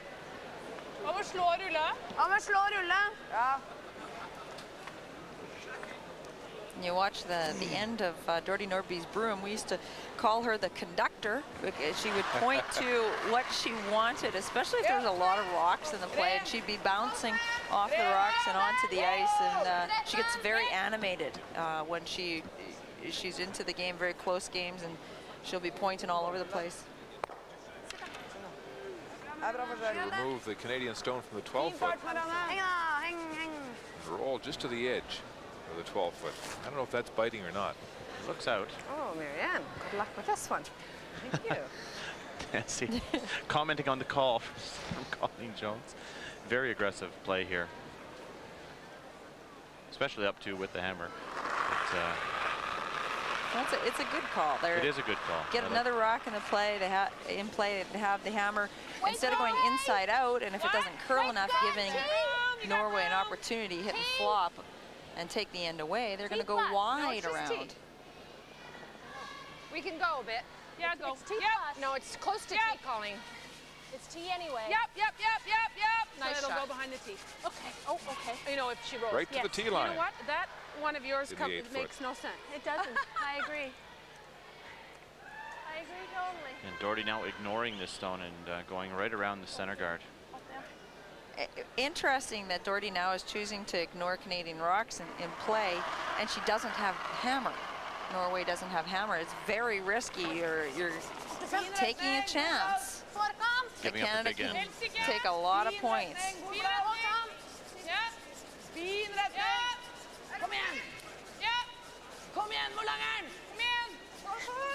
Great line here. Trying to get it to the rings, and they will sweep it to the 12-foot. During the 5th end break, Mike, you had a chance to talk with Dordy Nordby and ask her about possible strategy change for the next 5 ends. Yeah, we have to change, play more offensive. I'm going to get 2 new rocks now, so I'm really looking forward to the next 5 ends. My sweepers are a bit confused about split time on the stones. So, and I'm a bit confused myself, so 2 new rocks might help. We will see. Well, now's a good time to change, I think, and I think hopefully in the next couple ends we wish you best of luck and play well. Okay, thank you. Yeah. That would take away that. So she's saying she wants to be more aggressive, and we're seeing that here in the 6th. They bumped that up. We can't really leave that there because they Dordy's a lot of fun to talk to. No matter how many rocks you see it on the ice, but also when you talk to her in person, she's just very animated and very upfront about what she's thinking, what she's talking about. It's very refreshing. A run back. Colleen, what about the peel? What are they going to do? Well, because then they're hitting over there. You know, we got a chance to really put the screws in. If you come around there and freeze to that yellow one, she's got to make a pistol. She's got to hit that absolutely perfect. And if she does, then I'll peel. But like, let's say to her, I think you do it if you can. Okay. Colleen Jones trying to turn up the heat here on her venerable rival.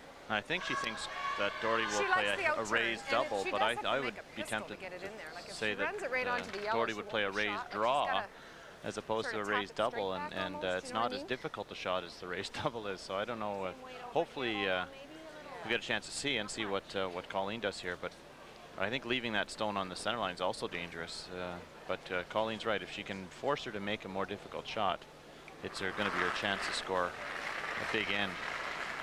But she is taking a risk by leaving that stone at the top of the 12-foot. Yep. All there. Bumping. And the second point that Colleen made is that there's still time. This is still early in the end. There's still time to peel or to bail out. Hurry. Whoa. Past the guard. Little bump doesn't hurt us. It's a big bump. Bumping her own stone to the 4-foot. To lie 3. And behind the tee line. And you heard them say a little bump doesn't hurt you. A big bump behind the tee line. Well, but wait to see how this plays out. They really decide to curl. Yeah. den lettere? Nei. Nei. Jeg tar den, ja. Begynn med den. Eller 75. 70.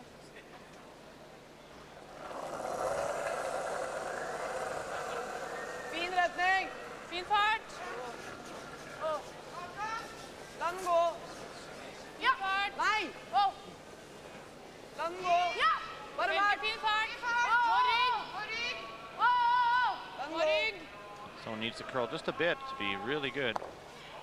What a great shot. Oh, Lynn Githmark raising Norway's stone. Shot rock.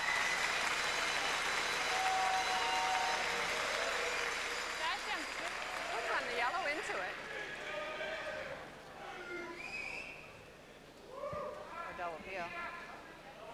What a fantastic shot by Lynn Githmark. That was, again, that was the danger of playing that come around. And that was the discussion that they were talking about. Run the red back in, though. Run the red back in there, right? I'm afraid of what might happen when you get down there. No problem. Let's open it up. If they don't put places just the one, Kim. We're gonna have the yellow.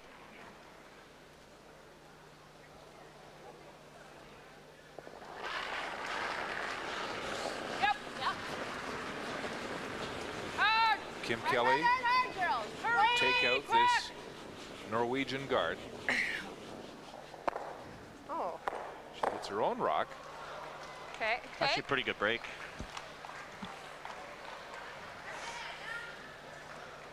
She was looking for the peel, so it over-curled. That yellow zone did not pop into a very good place for Canada.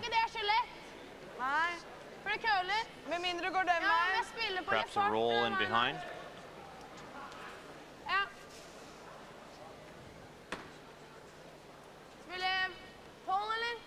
Really hard to tell who is shot rock. They're so close. Well, I think Doherty's making a good decision here. Even if Colleen is shot, she still needs to protect that stone at the side of the button.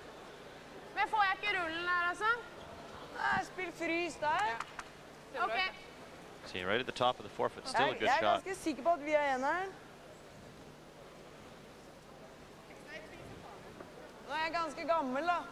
Jeg kommer og ser. Jeg kommer, jeg synes du bruker briller. Here comes Lynn.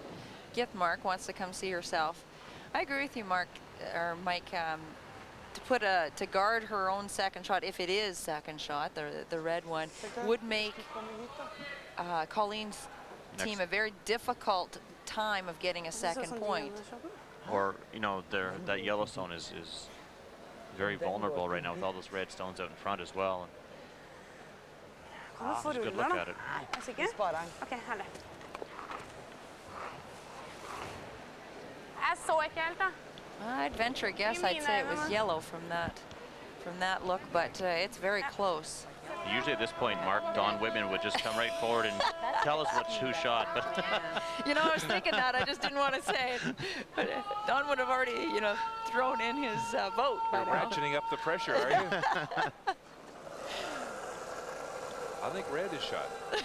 Good for you. Well, I like this decision regardless of who's shot here. Just if you think about it, if Canada only gets 1 point, Norway is still in the game by getting a deuce coming back. This is heavy. Yes, it is.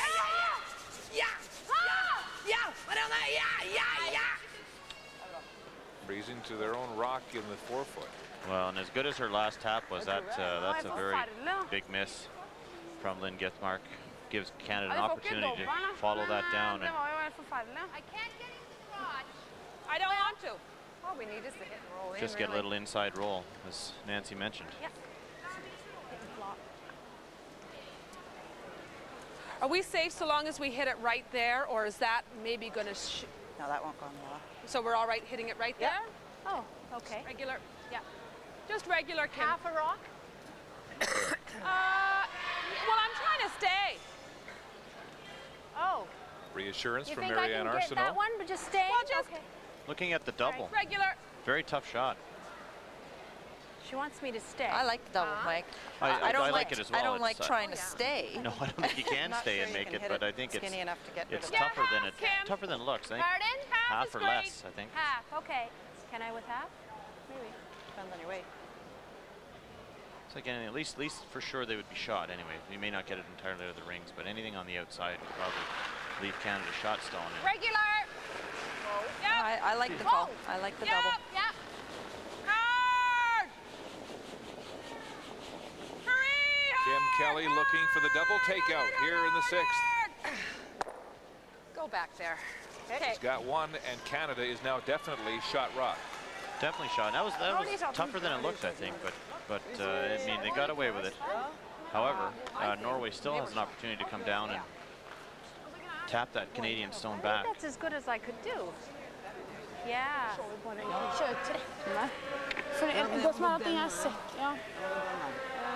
come through the port.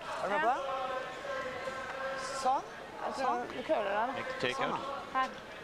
Just needs to negotiate the hole. It's fairly large hole. Those two red stones. Canada lying 1 and 3.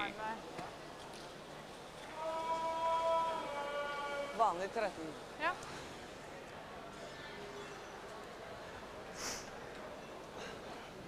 Let's a good look at it. It is possible to come through there and make the roll onto the center line.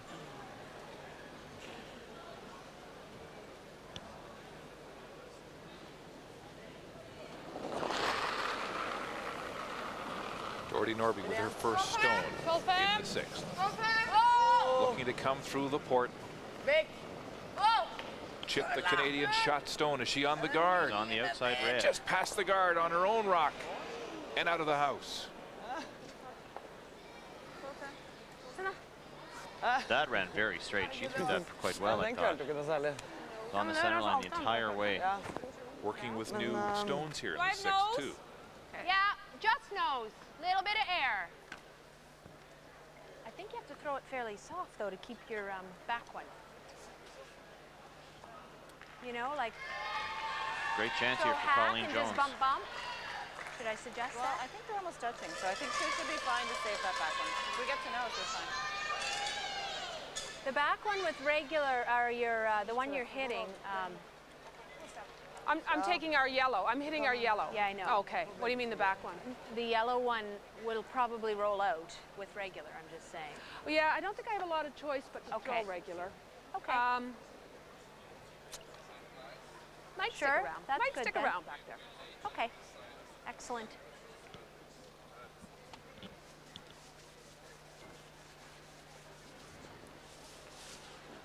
I think for the back one to stick around, she has to get across the face, which is tough. If you look at that, there's not much room past that guard to hit this low with normal takeout weight. But I think Colleen again would be happy to lie 2 here.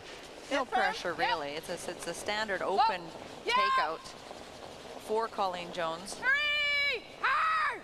Hurry! Holding that rock straight. Whoa! Hard on it, Nance. Hard on the red. Gets her own.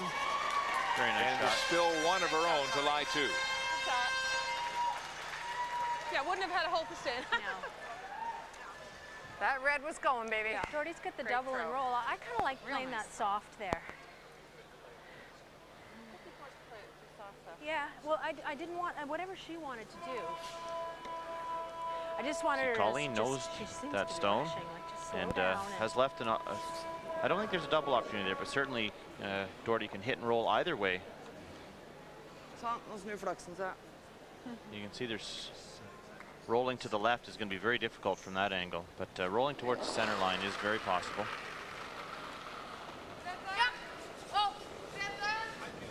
Last rock in the 6th for Doherty Nordby of Norway.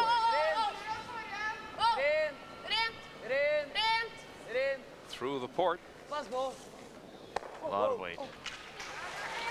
Just rolled too far. Pretty nice shot. Rolled about 6 inches too far, though, as you mentioned, John. And that rock is, I would say, mostly exposed on the upturn side. Yeah. Sure, Colleen can see at least 3/4 of that stone, if not more. I don't really like regular, though. Well, early in this end, she said they wanted to challenge Doherty Nordby It's a regular shot. as this game became more aggressive. Control, control. Looks good. And now she has what looks like a routine out-turn hit for 2.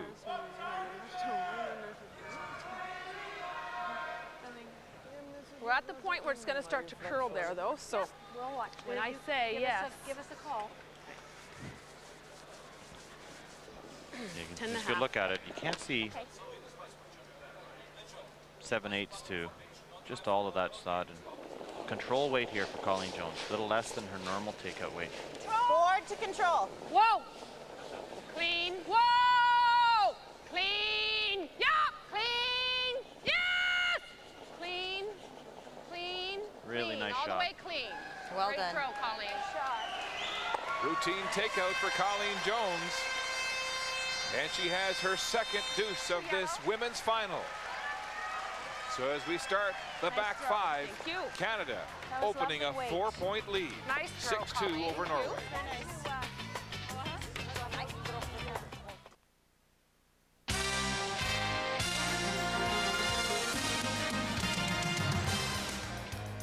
You know what? Mark Dacey went 9-0 in the round robin, but the skip out of the Mayflower Club in Halifax couldn't convert against 26-year-old Sebastian Stock of Germany.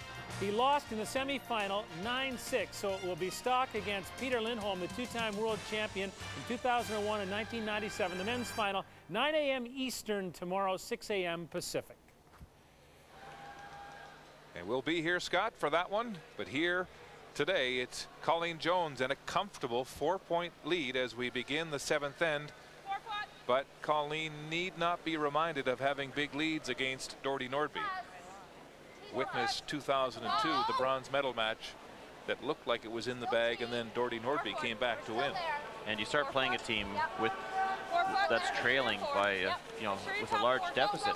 They start playing without any fear of losing anymore. The fear is gone. Now it's desperation, and they tend to take more risks and get more rocks in play, and certainly you as the leader are forced to make more difficult shots. So we'll see how this end plays out. Certainly yesterday in the semifinal when Nordby played against the United States, it was all the second half before they put their game in gear. They were trailing throughout that first half of that game. It didn't look like they were going to win that game. Came back and made a lot of shots in the last half of the game. That's certainly what she's going to need from her team now, just to make it close. And can they get past the confusion that she talked about over the rocks? Well, they had things set up last end with Lynn Githmart made a lovely shot on her first one. Unfortunately, a very bad one on her second one that could have changed the complexity of that end. Canada would have had an awful tough time getting 2 points. So they're not that far off, Norway. They do need to buckle down and make every shot. But coming back with a deuce right now will certainly make things interesting. Great weight, Nance. Nice one, Nance. Canada looks very relaxed. They're not confused at all. They're, in terms of weight or in terms of where to put the broom and ice, they look very confident.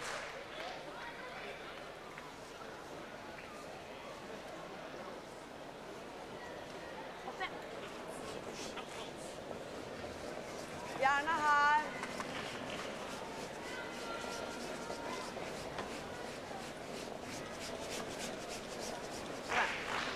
Här också då. Bra Camilla! And this Norwegian team has not shown any cracks. I mean, they've looked pretty steely themselves, despite the fact that this game is getting away from them. Well, they're very good at remaining positive. I think that's what young Lynn Githmart brings to the team, and a big change for Doherty over the last few trips to the Worlds. But as I said, to get down to the last 4 ends of a World Championship, there's only so long you have to say, well, you have to start executing better, and that's really where we're at the stage that Norway's at right now. They know that they need to start, something special has to happen with their games in order to come back and defeat Colleen Jones at this point. Nordby, one of only 3 skips to win back-to-back world titles. She did it in 90 and 91. Played Sandra Schmirler and Jorink Joan in 93, 94. Elizabeth Gustafsson, 98 and 99. Total of 3 titles for the Schmirler rink. An unprecedented 4 for the Gustafsson rink. And Elizabeth Gustafsson, the Swedish surgeon, is working here this week as a commentator for Swedish television. The Norwegians drag this stone into the 8-foot, and Elizabeth was telling me the other day that she's no longer working in surgery but working in research in nearby Uppsala, where she's trying to make a breakthrough in transplanting good cells into livers to avoid liver transplants in the future. And Mike, I'm sure a lot of curlers will be happy with that kind of news. What do you mean? I don't know what you're talking about, Mark. It's nice to see there's some smart curlers out there. That's what I'm so impressed with the work she's doing. I think you know, many of us you give up a lot of time to be out on the road to compete at a world and national championships, and you know, Elizabeth, of course, appears she's got a lot more work on her hands than many of us do, and a lot of very important work as well.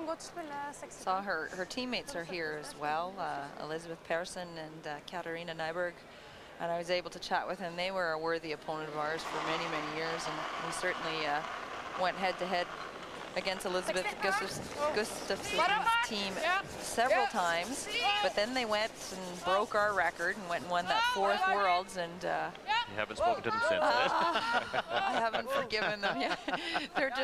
They're just so good and so very friendly, so very nice. Hit and roll behind cover.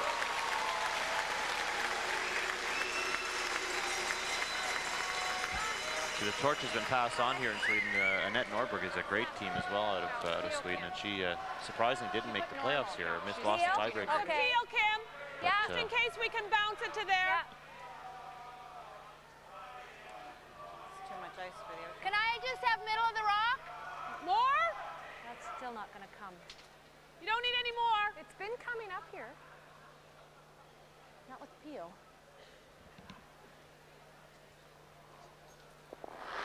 Double would be nice, but certainly just move that red stone behind the yellow Canadian stone. Just pop it out into the open is really the goal here. Whoa, yep, whoa, whoa, yep. Whoa, whoa. Get out of there. Good shot. Good shot. Nice thing for Canada, they have lined up behind those 2 yellow stones at the front. They're pretty good spot. Although Norway is shot stone, it's now accessible there to the double raise on the 2 yellow stones. Looks like it's lined up pretty nicely. Yeah, it is, definitely. Den röda låg väldigt fint till.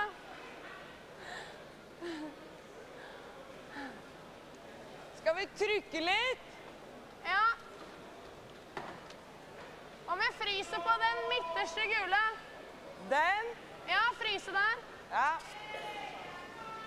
There's Norway wondering where to put this one, and I think they did decide that they were going to corner freeze on the top yellow rock in the 8-foot. Another shot that they could try is a bit of a split on the shot stone, because as you said, Mike, those 2 top yellow stones are lined up to get rid of the Norwegian stone, and they so desperately need to set up for 2 points. Yep. Den går i den. Wow. Pass på. Ja. Och så den lite väck, sån. Där har vi. Bra. Ended up not too bad there. They disrupted the angle a little bit. Just a straight peel of this one. Try to bounce that a bit. Okay. That might work, girls, a little bit. Good call here by Colleen. Start peeling from the outside in? Well, just get rid of the stones at the top 12-foot that are in the way, and hopefully she'll move some things around there and give her a little better access at that stone at the top of the button. Colleen doesn't mind if she gives up 2. If she has to give up some points, giving up 2 is not really going to hurt her. It's having more rocks in play and giving up the opportunity to give Norway a chance to get more than 2, to get 3 points that she'd be really safeguarding against. It's a nice throw. You know, actually her regular hit weight's been pretty firm today, so I probably didn't have to tell her to throw more. Yeah, I then like that's firm peel. in this situation though, because if you happen to catch something, I know, but then you better don't get chance of going out. If you don't get enough of the curl. Yeah. I like that, moving that out of the way. Sure.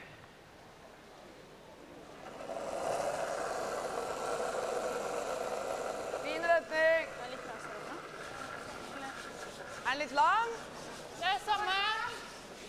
Den får farka. Jeg køler den litt, da. Looking for a come around, way around the outside of that stone at the top forefoot. Nedpå. Försiktig. Yeah. Started curling early. All over the Canadian stone. Freezing to the edge of the 8 foot.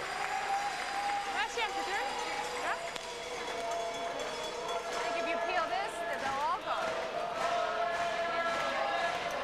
Talked about Lynn Githmark and the family affair that surrounds her curling career. Her mother, Ellen, and Aunt Inkville represented Norway at the World Championships in 1979, 1980, and then again several times in the mid-80s. Her father, Tormod Andreasen, lost the senior world bronze medal match here yesterday to Switzerland 8-4. Said she used to have birthday parties in the curling rink. In fact, at one of her parties when she turned 10, all the boys who were invited, well, they're the junior world team this year for Norway. It's a small world in the small curling nation of Norway. You can hit it off nose. Okay. Yeah. Well, I can't afford to have this stay, Kim, though, right? Yeah, you can hit enough. Anything less than half. Yeah. Half is and that fine. should kick off of here? Yep. Oh, yeah. Half, I think, is fine. Like, that'll go with half. Yeah. Well, peel. Half or less. Yeah. The firm peel, yeah. Communication's been terrific on this team, hasn't it? Has been, and they're just talking about whether or not that Yellowstone in the center will bounce off the outside yellow and take the one off in the red. I think she has to throw it very hard to get them all out of the rings, but certainly the top one's going to go easily. And the question is whether or not the stone in the center will come off this stone and bounce into the stone on the forefoot and spring it out of the rings. I think Colleen's got to throw this quite hard to make that happen, but certainly there's no risk in playing it. And well, the risk is if you're trying to play things too cute and try to come across the top of the face, and as she said, we don't want to jam this one. Make sure you get one out. You want the red stone out of the rings. Everything else that happens is gravy, but get the top red one out. Just for Yep. Hard. Hurry! Hurry on! Hard! Curling a long way. Needed thinner to get them both. Oh, mission accomplished. Good shot. Exactly. Top stone's gone. And just a little scary. It was great sweeping, holding that one. We didn't get enough redirect. Vi ska bara två.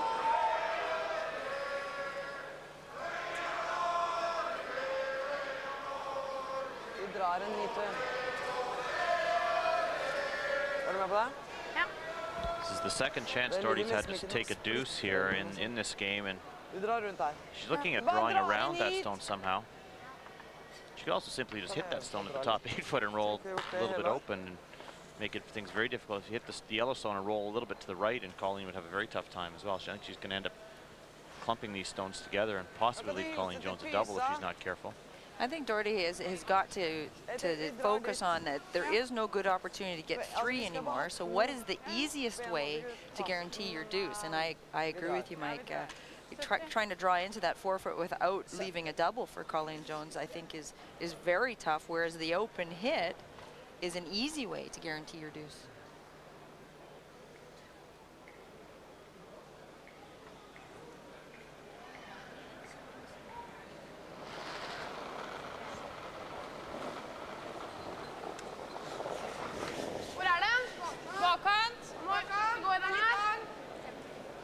Bakom igenom. Ja. Ja. Ja. Ja. Wow. Ja. Oh.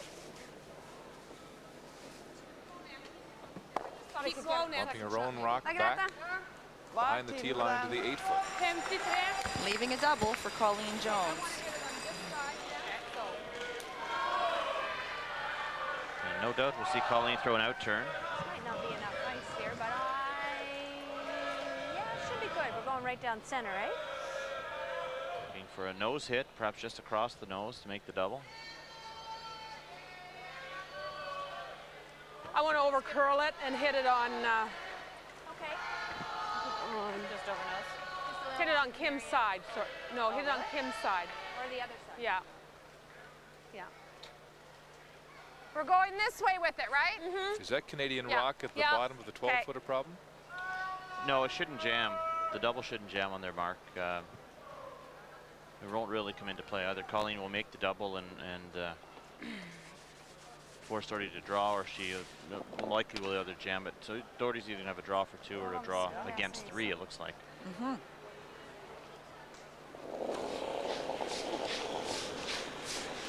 Same? No. Other way. No. Wall. Yep. Way. Yep. Go then. Yep. Go hard. Hard.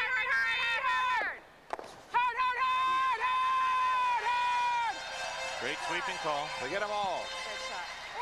Plan B. Whatever way. Great shot. Whatever way. That was a Heads lovely up call. throw. Some of them are stubborn. Oh, man, I had a European handle on it. I'm watching them too much. See, they're trying to get across the base, but the late sweeping call. No. Good team decision. that come Colleen from? and Nancy both decided to go the other way with it halfway down the sheet. Very well swept. Okay, I want to steal. Okay. Pressure draw here for Doherty Nordby against yes. 3. Facing 3. It's her last rock here in 7. Just a little rub. Because we're not asking for anything else now.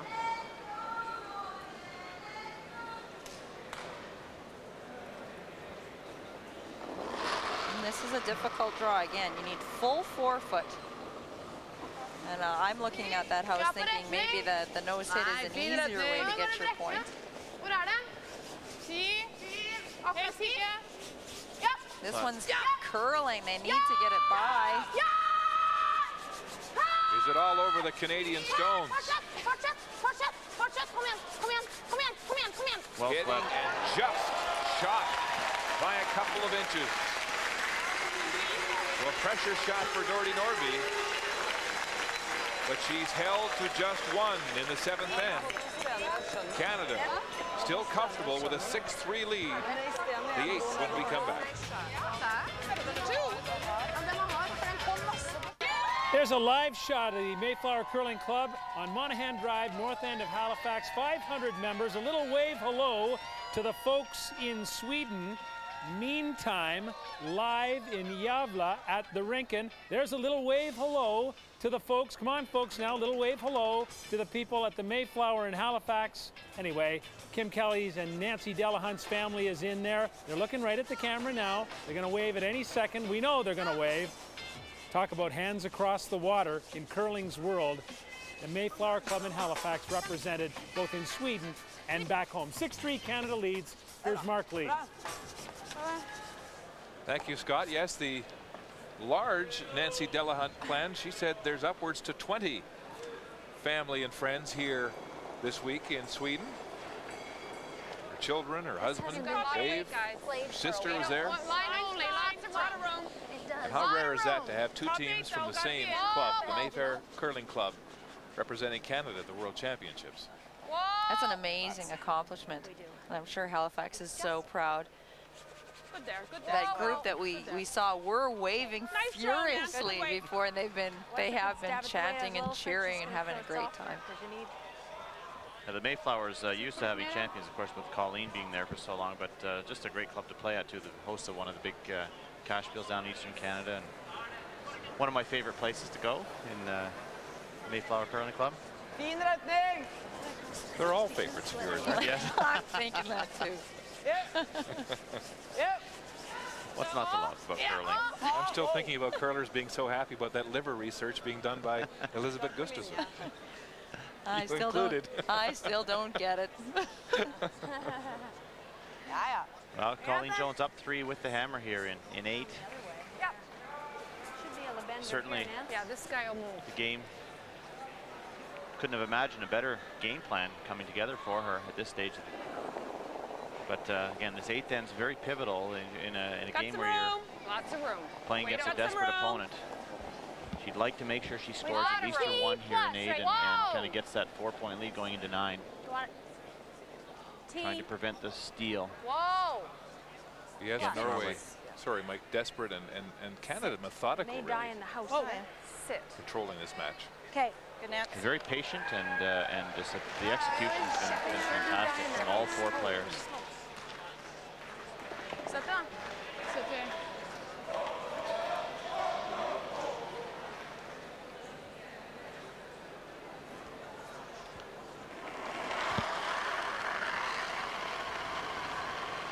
Marianne Haslam from Lillehammer, the home of the '94 Olympic Winter Games. Helt ikke! Bare fart! Det ligger her. Hvor lang er den? Og bak han. Ja! Ja! Ja! Ja! Hardt! Hardt! Wow! Wow! Bra, Marianne! Tapping the Canadian stone to the back edge of the button. Fun.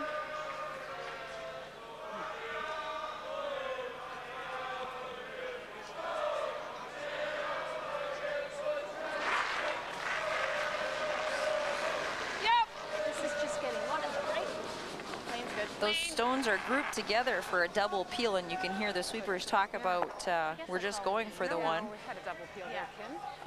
But the double peel did run the risk of running the top red stone back into the house and causing Norway to lie too. Just gives them a free shot. Yeah, I know. No, and it was even nicer up there, actually. Yeah. Marianne Haslam didn't like that shot. Well, when the rocks are so close together and you have the opportunity to get rid of two, you like to take it. But Colleen felt that there was some danger if you didn't hit it right, that the second red stone was coming into the house and it may jam. And again, they've got a 3-point lead, and she's showing a lot of patience. Err on the side of caution. Samme fart? Ja, samme fart er bra.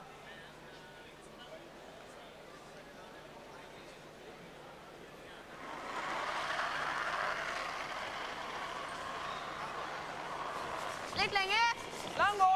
Nei. Simon, Nei. Litt lenger. Ren. Helt ikke. Pass på.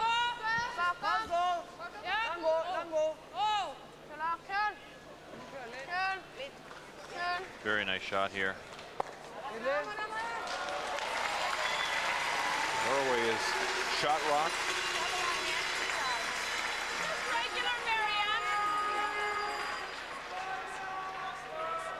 The double is there.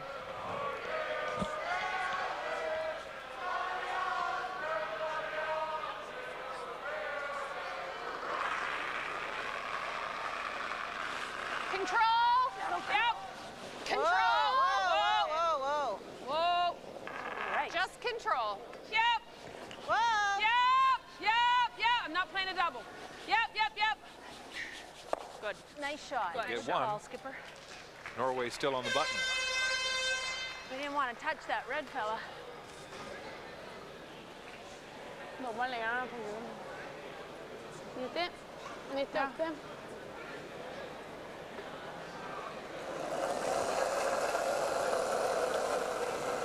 Fin retning. See?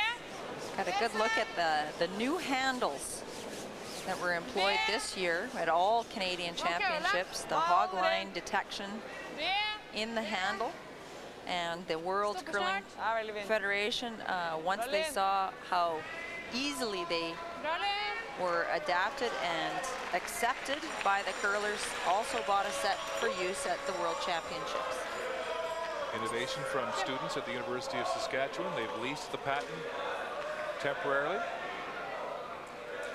It's a wonderful addition to curling, and taking away the hog line officials. So much human error and a real difficult time to see whether the rocks were clearly released. This just takes the doubt right out of it. Raising and taking one red stone and one of their own out of the A nicer angle on this one. Norway still shot rock. That was a big miss, actually. You know, you look at what's going on there now. Norway is now got one buried and throwing.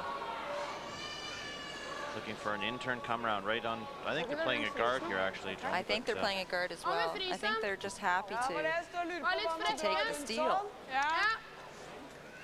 Now they've changed their call now. Going to play the out-turn, wide out-turn draw, which I like better than the guard.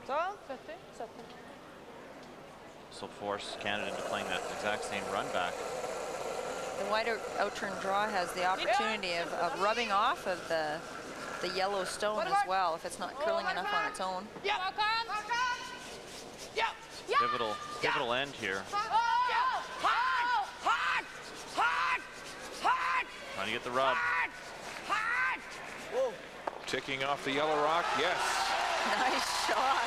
Norway now lying 2. It's a fantastic shot. It's good call by Doherty as well. You need to know how to hit, how much weight is coming at you and how much of the Yellowstone that you want to bounce off of.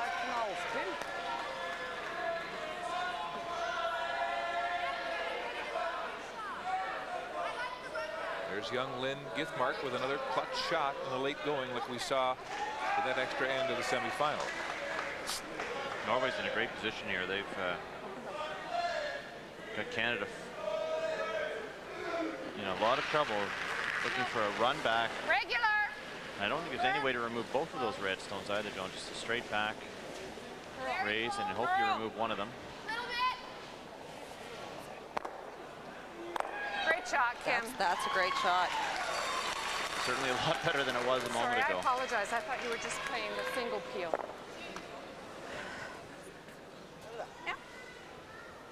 It's the exact same opportunity now for Doherty Nordby. Yeah, I wanted to throw that shot. I was like, get back here. I like my shot. Var det noe tregere det? Spør jentene hva jeg Yeah. Double guarding. And That's nasty. it could have, if it curled up some more, maybe I could have gotten both of them, I don't but think you could have. they were They were both pretty much frozen, so I think that's as good as I could do. Ja, hva? 65, 70. Må jeg bare tenke, hva var det jeg spilte nedover her? Det var ikke det jeg spiller der. Jeg har jo ikke... So trying to hit and roll in behind. Well, she could draw right down into the Yellowstone belonging to Canada. She can rub off of it just like Lynn Githmark did. She has lots of options here. Just to draw weight, and then you'll decide where the weight is, and they can make that decision late. But certainly you don't want to throw much more than draw weight here. First stone for Doherty Nordby here in the 8th end. Trailing Canada 6-3. Canada with hammer. This rock isn't curling like Lynn's did. He's trying to come over now. Hello, Lynn.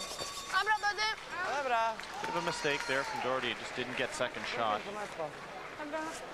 Det bra. Bra spill. Kom ikke så mye. Jeg fikk den ikke sånn helt. I think we're going to see Colleen maybe try the same run back that Kim Kelly tried on her. Straight run back. You've got some things to play with, I mean, right on this one would be perfect. You can't leave it like if it this came off that, it because might then end up being she- shot. Yeah. Okay. Oops, I'm sorry. Did I hit you?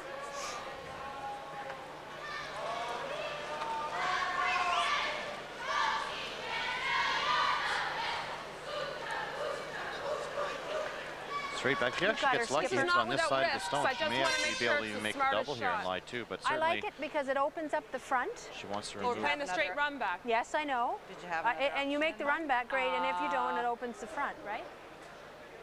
And we're one, You guard and so over here, and then she comes around, but she's got a tough shot to get number 2 out of it. Yeah, I like it. So then it's 6-4. If you let her steal the point, you've got the little in off of the yellow one for your last shot. Yeah. Got the chap and lie off the red. I just barely have that. I I like mean, the if you run don't, back. Looks good.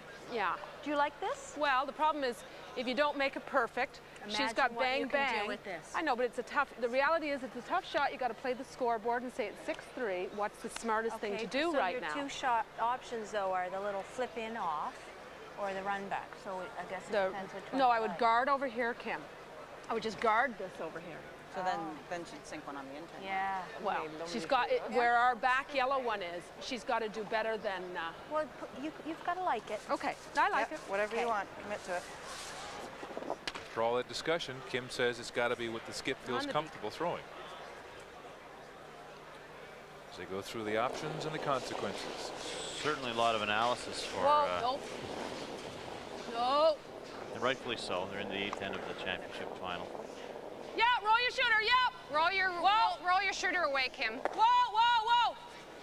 Okay. It's okay. Good throw. It's okay. Good throw, Skipper. She's opened up shot stone on the center line. And Canada is lying second. What were they thinking? They weren't thinking anything. They liked it. I said, what about guarding over here? Because the come around was going to be on this in-turn side. Was going to be tough for her to get number 2.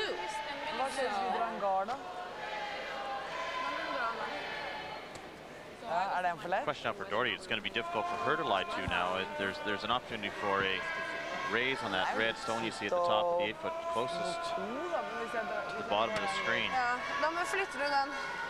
And lie 3, but it will leave Colleen Jones an open hit for second shot. You see Doherty just come down here.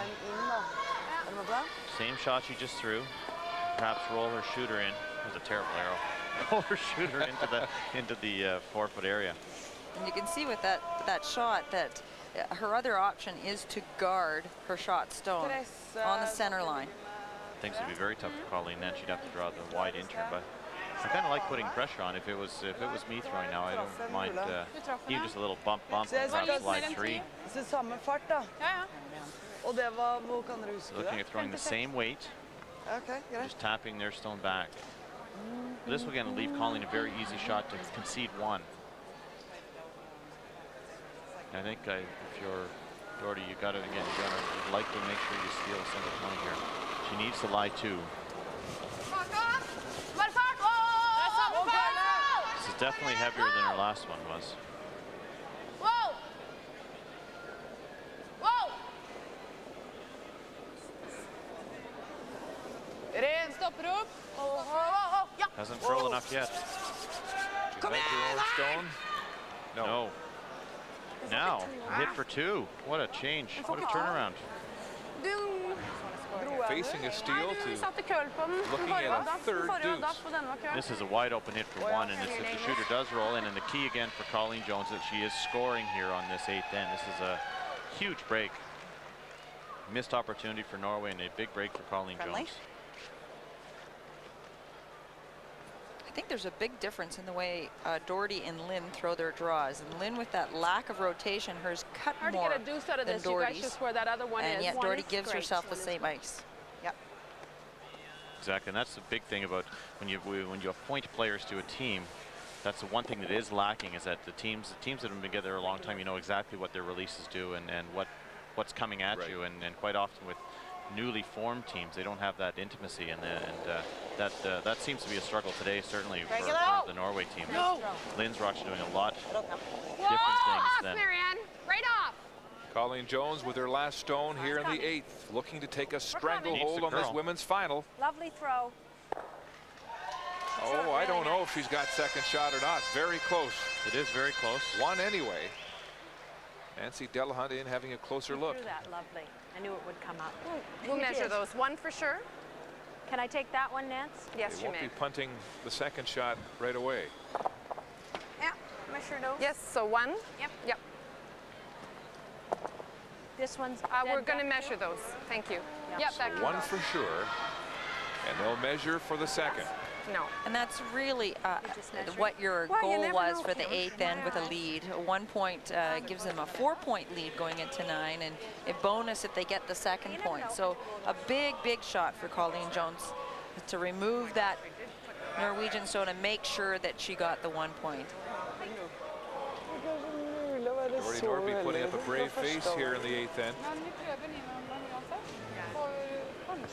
Well, 2 would I mean, you tell Colleen she's going to get 2 after she threw her first, and I think she would have been very surprised, as are we. But again, missed opportunity again from Team Norway. We've seen several misses from Doherty, especially in struggling with draw weight, it seems, and she alluded to that in the 5th end break.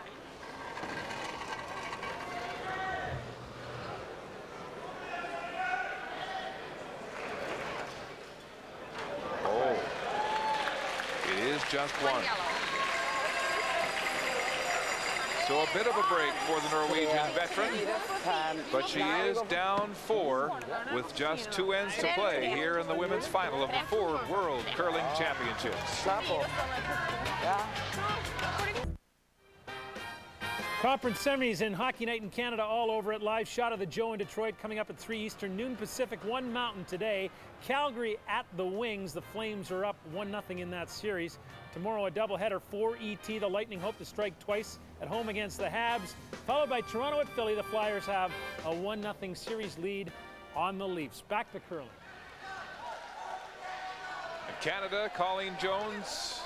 This rink with a firm grip on the women's final with a 7-3 lead over Nordby and Norway as we head into the 9th end. And during the break, Colleen was joking, all right, everybody, just be sure of your shots. And she said to Nancy Delahunt, just take an extra second before you throw your rocks through the house. They all had a good chuckle, but Colleen was leading the cheerleading in between the ends here during the commercial break, just reminding the girls that their work is not done yet. They still need to finish off this game before they can celebrate. Definitely a 4-point lead, but she was taking the role of reminding everyone to focus. Now, normally in a Canadian championship, that job is for Ken Bagnall, their sports psychologist, who would come down between each end and give the girls their focus, their inspiration, their motivation if it's needed. But here at international play, the coaches do not have access to the ice in between ends. They are not allowed down there. And so that kind of job falls on the shoulders of the curlers themselves, and we just saw Colleen take that on this last end. Well, he's really made sure that this team is well prepared psychologically, physically for this World Championship. I'm just chipping. And he was talking about the way this Colleen Jones rink has been framed, in other words, built for the Scott Championship, that they've been built to win the Canadian title. And he says, you know, that's not really accurate, that they're built to be great, but they're built for the long term because the Olympics in Torino in 2006 is really this team's long-term goal. No. They are very focused on those Olympic trials. Oh, this looks like a great shot. Perfect shot. Absolutely perfect. What a nice way to cap off this final game, is when your lead can make that tick shot. It's such a difficult shot, especially throwing it with the amount of weight that Nancy just threw on it, to just wick that over without hitting the boards. Yes, moving it but not removing it. And as you mentioned, Joan, earlier, the wider ice surface, I mean, that usually on Canadian ice, if you get it within 6 inches of the board, you still might have a chance to get around it and fight the rings. And in this case, it's there's no chance for Norway to hide behind that and still be in play.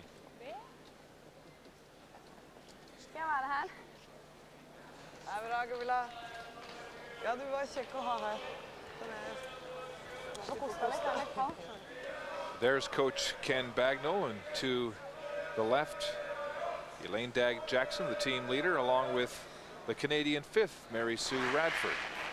Elaine Jackson has said that she has quickly become comfortable and enjoys a good rapport with this Jones rink.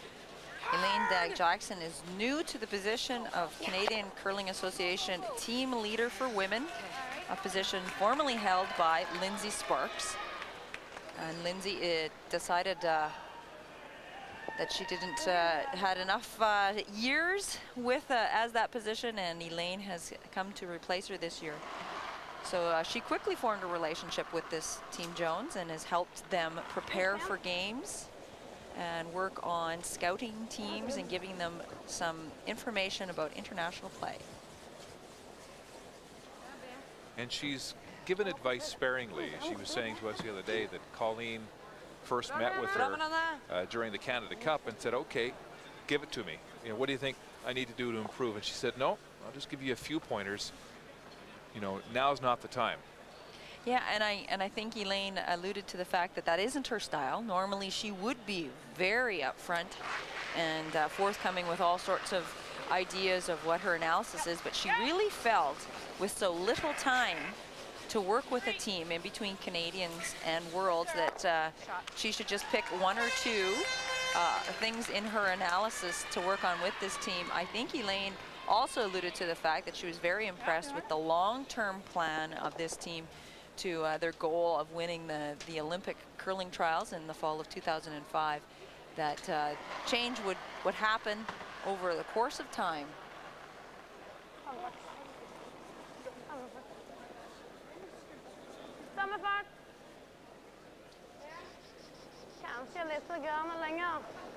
As a competitor, you have to be impressed too, Joan, with a team that's so successful, winning 5 Canadian championships, still willing to learn and take advice, and when they're presented with a new coach, Colleen's more than open to hear what she has to say, and that's very impressive as a competitor to know that the best team in the world is continuing to improve, and it's scary as someone who has to play against her all the time, but also very admirable as an athlete and as a competitor. And isn't that the reason for part of their success this year, that they were willing to change? Definitely, and I think they sought out the opinions of many curlers and coaches that they respected. I know that before we watched them in the Canada Cup, we talked to them about spending some time with Rick Folk and gathering information from him. What did he think of the way they should play this game? They phoned Elaine Dag-Jackson earlier in the year before they went to the Scotch-German Parts just to say, what do you think? And I couldn't agree more, Mike, with the attitude to continue to improve is why they are on the top of this game. And it's not easy to stay hungry when you've won so much and you travel so far and you've got family that you have to be away from and use up all your summer holidays in the winter time. We made much of the Scotch-German Parts final, talking about this team, saying they were motivated by the loss in Worlds to the United States in the gold medal game in Winnipeg, and how upsetting that was. They played very well in those World Championships and came up short in the final, and that they were very motivated to analyze that game and figure out why they lost, and that has driven so many of the changes and the hard work that they've put into this game.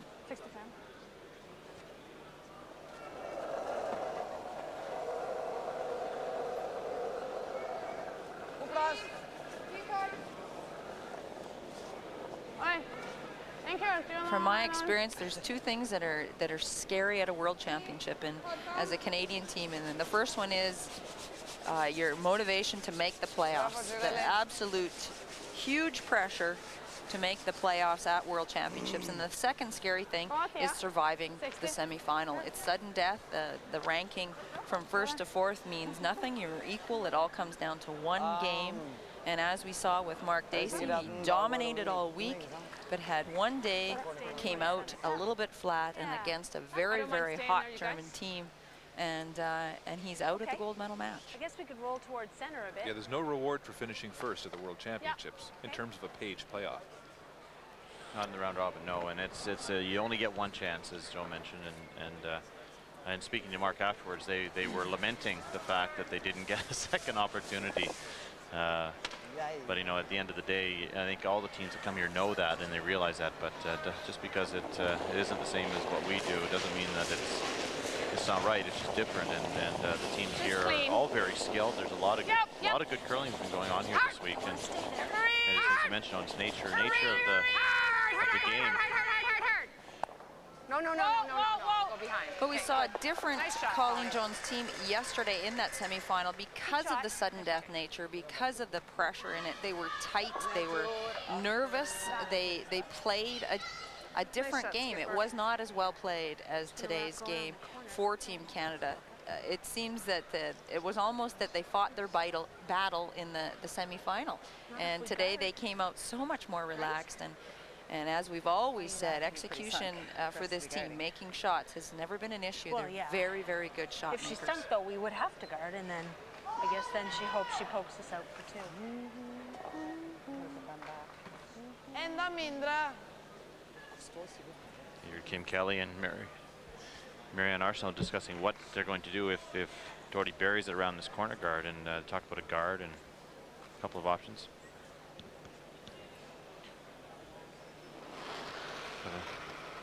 Another option would just simply to split the rings and draw down and follow. Doherty shot down the house, into the house. Ingenting. Den lang.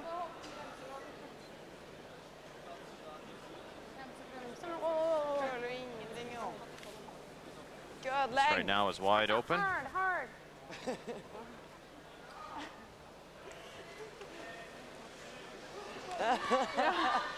I think you got it all, Colleen. Do I? I'm sure you do. You got both turns. Just wondering if the out turn's available. You got the out too, right? She may have the out turn, but the in turn is the natural. You do have the out if you want I do have the out. I'll take the out. That's her favorite shot. We're all shocked. Back of the house, yeah. More. That looks good. And as much as we would expect Colleen to, as I said before, she will dance around to look for that out turn. It's not like she doesn't make a whole bunch of in turns, because she certainly does. She throws those well too. She just is so much more confident and would prefer to throw the out turn.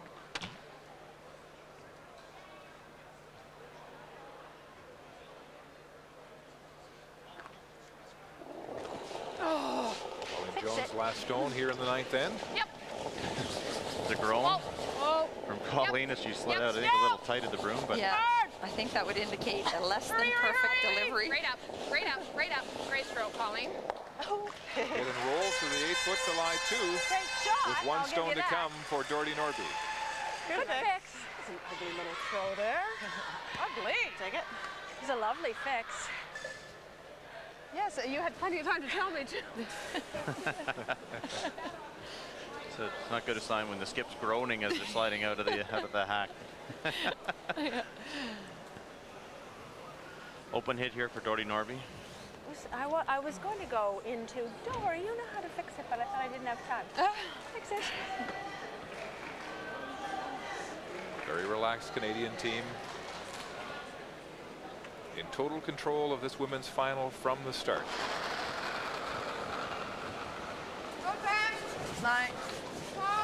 Whoa. Doherty Nordby with a hit for one here. Yep. Yep.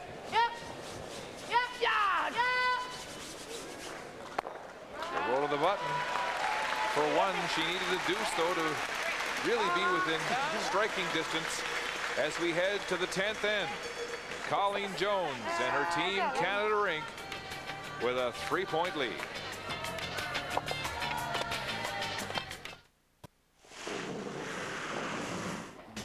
Take you back last year to the arena in Winnipeg, Manitoba. 10th end, Colleen Jones trails USA 4-3. So you can only watch as Debbie McCormick uses the hammer to end the game 5-3. First ever win by the U.S. women. A huge disappointment to Colleen Jones, who had been a perfect 10-0 until that moment. She said, all you want to do is hear your anthem played. Not that time.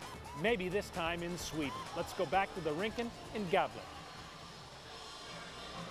There she is, Queen of Canadian curling, looking to become a 2-time world champion with a 3-point lead to start the 10th end. It's 2001 in Lausanne, Switzerland. This rink won for the first time. Together 6 years, 5 Canadian titles, looking for their second world championship in Sweden.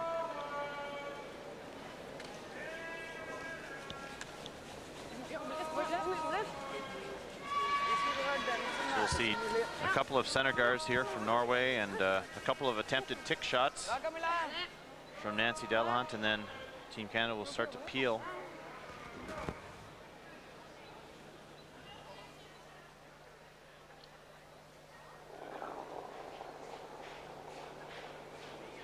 Hack? Hack. Oh, no, it's got a curl. Yep. It will. No. Whoa.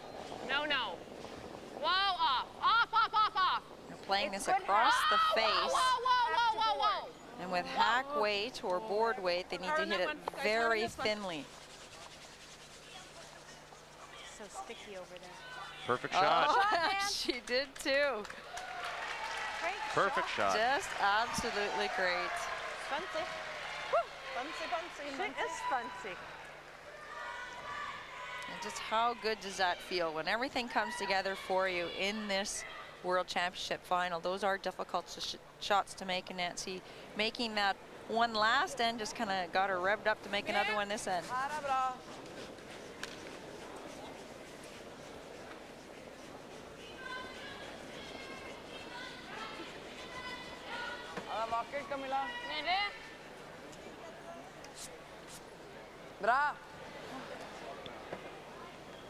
Instead of trying to play the tick shot, so Colleen, you may peel your own stones in the free guard zone in international play.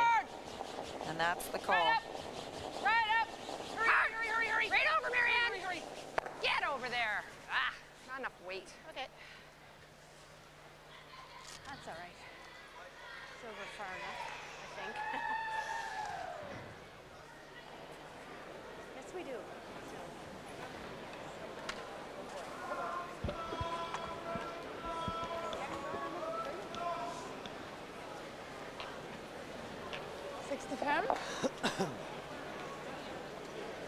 So where do you hide 3 rocks if you're in Norway? You need to get those rocks out front, and you'll need a tremendous amount of misses from Team Canada. Yeah. Butterfly. Yeah. Butterfly. Yeah. Yeah. Yeah. Yeah. Hard. Yeah. Hard. Yeah. Kom igen. Hard. Kom igen. Lite in. Hard. Fin räddning. Oh. Just past the guard. And behind cover in the 8th hole. Very well swept. Like I said, we'll just see Colleen Jones continue to peel out Norwegian stones from here on in.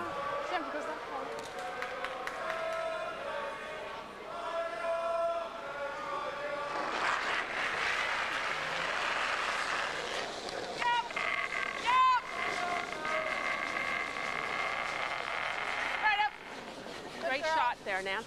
Nicely done. Second one. Well, that doesn't matter over there.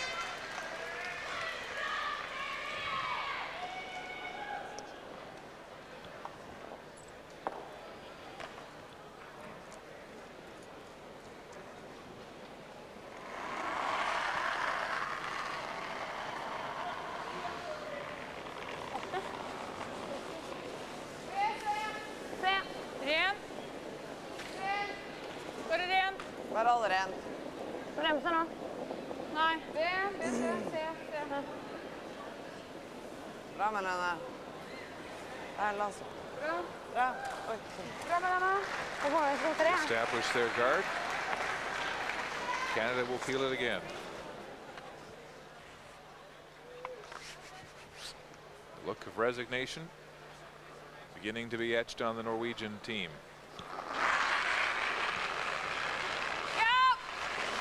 Never leave it hard.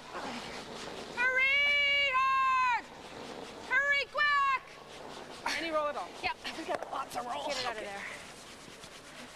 Roll their shooter away from harm's way. And good sweep by Nancy and Kim. Doherty will throw one more guard, and then she'll probably go around the corner guards. Try to lie 3 before Colleen throws her last one. I saw you making sure you were not wide.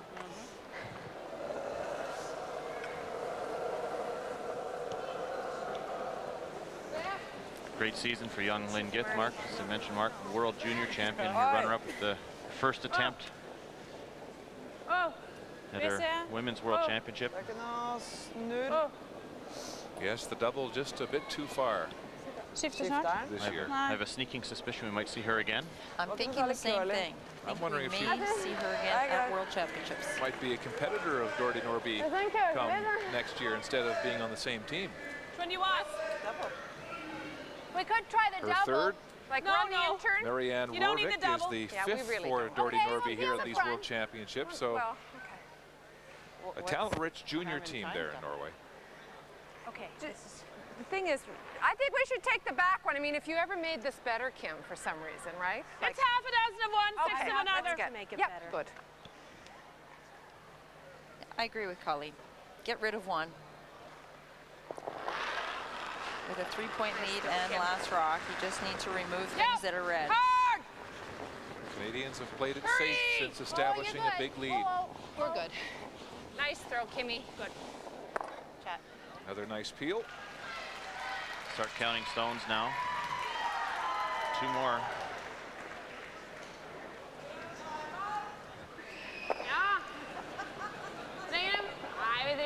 Yes, Norway beginning to run out of rocks here in the 10th end.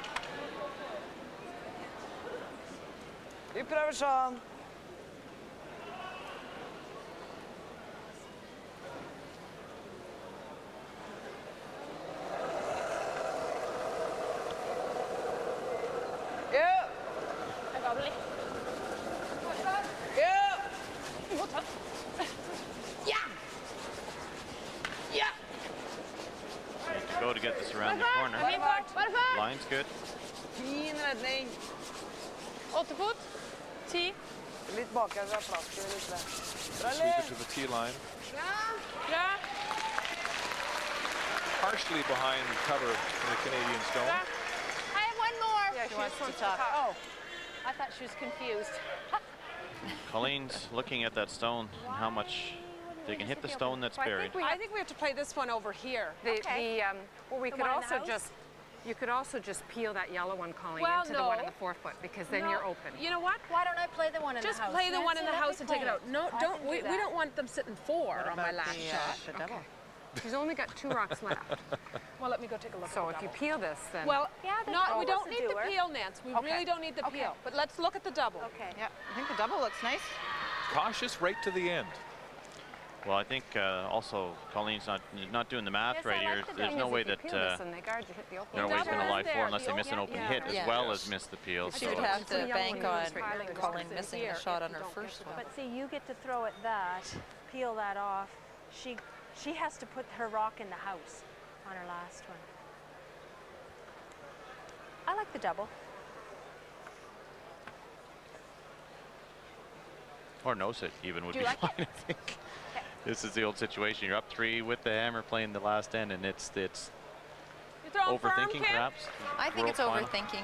Play the easier hit. If you start to fool around with those rocks on the side, and if for some reason you just happen to fool around with it and just nudge the top one or maybe come a little bit wide, then you're in trouble and you miss everything. A wide open hit looks much easier to me. Make Norway do the hard work right about now. Nose hit, and then they still have to make a cross the rings roll, hit and roll buried. I think so. Yep. Hard. Double would win it here. Hurry, quick. Got one. She got 2. Get out. It's gone, and it's over. Colleen Jones is on top of the world again. What a great shot. Well done, you guys. Way to go. What a hot shot. Yeah, well done. Good job. Oh,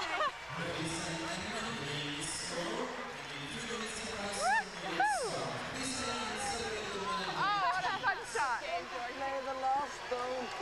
Thanks. Good game. Thank you, Doherty. Thank you. Thanks, Charlie. Good game. Good game. Thank you. Thanks, Camilla. Thank you, Marianne. Thanks very much. Good game. Thank you. And congratulations on your world championship. Good game. Wasn't that a shot?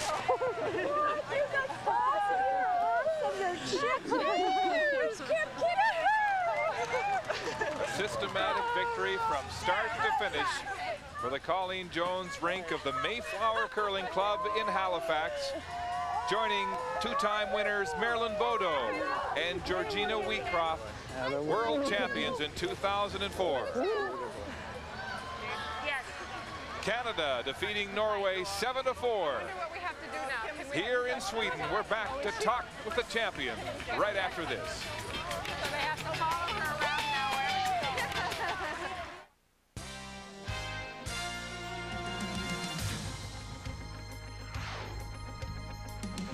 Ford World Curling Championships, live on CBC. Brought to you by Nokia, official wireless phone of the Season of Champions. By Karcher, you'll look for things to clean. And by Ford, built for life in Canada.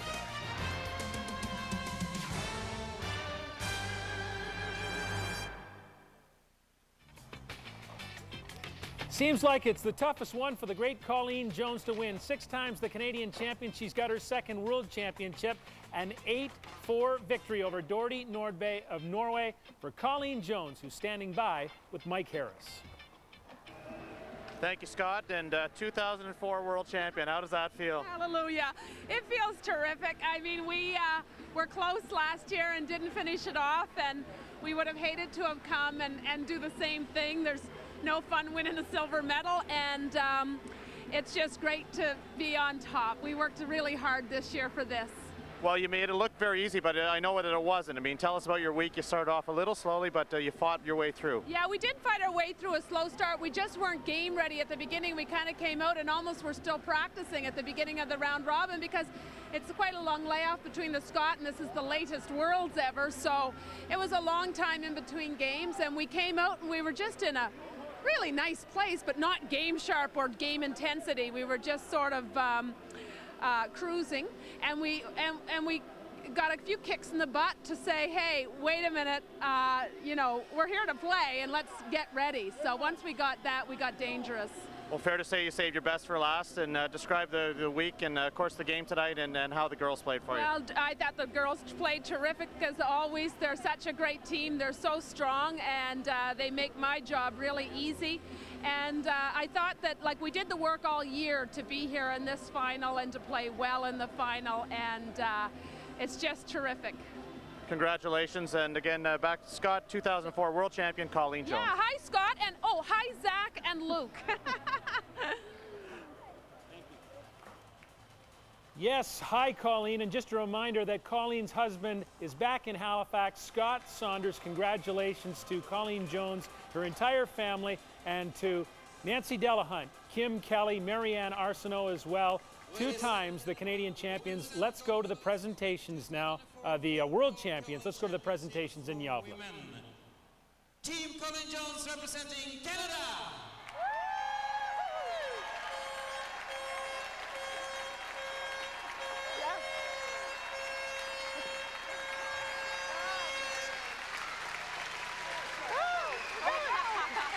Oh, it's a red-letter day in Gävle, Sweden, as the Colleen Jones rink of Halifax savors its 2nd World Championship. They won in 2001 in Lausanne.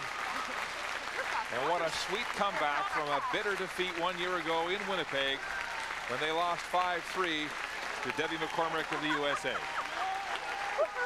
It's a tremendous victory, and it really is a team effort. All 4 members, plus sports psychologist Ken Bagnall, playing their role to make this happen. Ooh, this feels like it might go. Woo!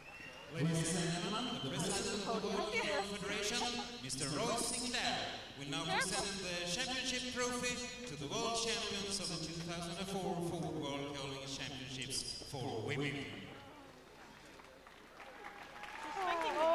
Have you trophy in the world? Yes. As you know, it's a hell of a weight. Anyway, well done, guys. Are we in front of Marianne's head? Am I shading Kim? Put it down a bit? Sure. Hold it up. How's that? The silver Who's number 1? team, Team Nordby, Norway.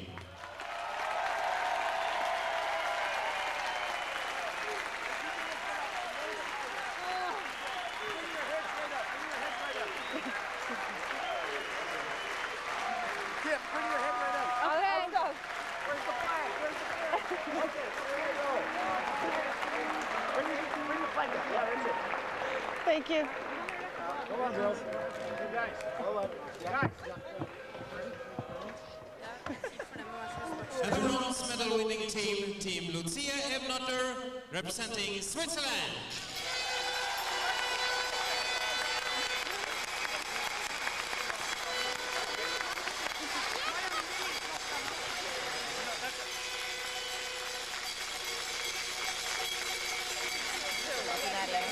Congratulations on a great week. Congratulations. Congratulations to you too. Congratulations on a great week. You too. Thank you.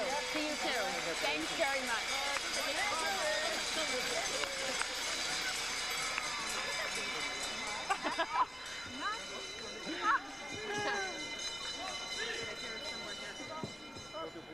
Do we get to have our beer? Now, the president of the Canadian Curling Association, Mr. Don Pedlack, will present the gold medals to the team.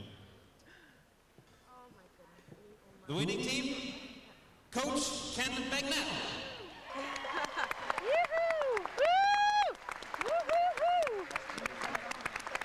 Portland's Harrison Redford. Thank you very much, Tom. Thank you. Lead Nancy Delahunt. Oh, you just have to have faith.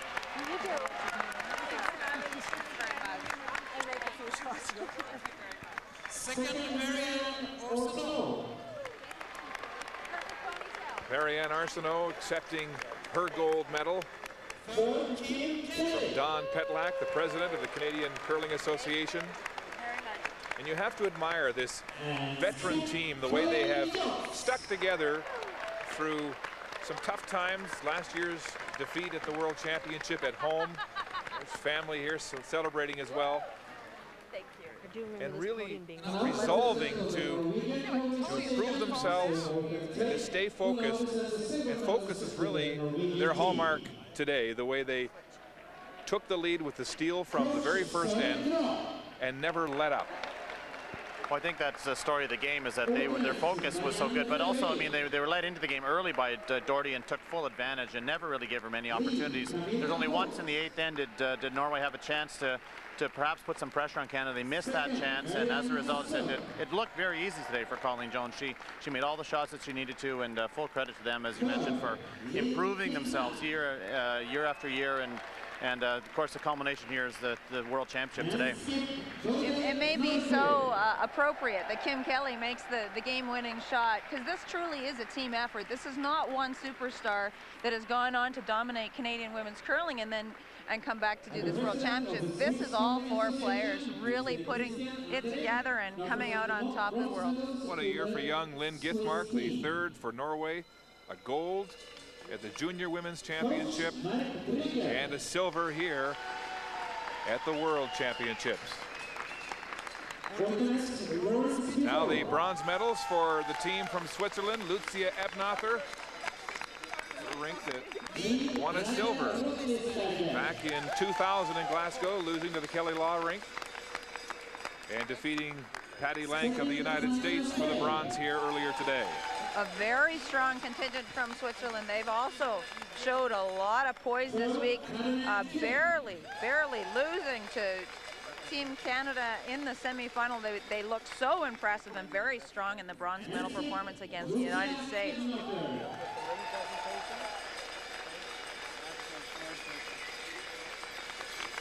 Lucia Ebnather had Colleen Jones on the ropes in that semifinal before Colleen cracked that triple in the 9th end.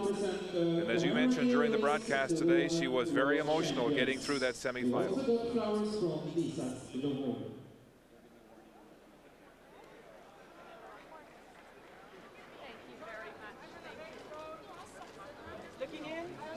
Bronze medalists enjoying their moment. And now the ring presentation from Christer Sell, the executive director of Josta Samuelson Automobiles, representing the title sponsor, Ford. And how much jewelry and hardware has this team collected over the years? Well, they would say not enough, but yes, they have. It's such a nice touch. Something new that Ford has done the last several years, adding the ring to complement the lovely Scott ring that the Canadian Women's Champion wins as well. There it is, the 2004, the 2-time world champions. Jordy, I will trade yours.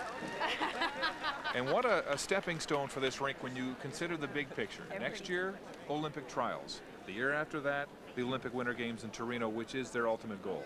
It is, and I think Ken Bagnall has helped them point out that this is a journey, and the journey is to the Olympics. They're looking at this as a stepping stone. They're looking at the whole year strategy improvement and skill improvement as just one of the steps towards the Olympics.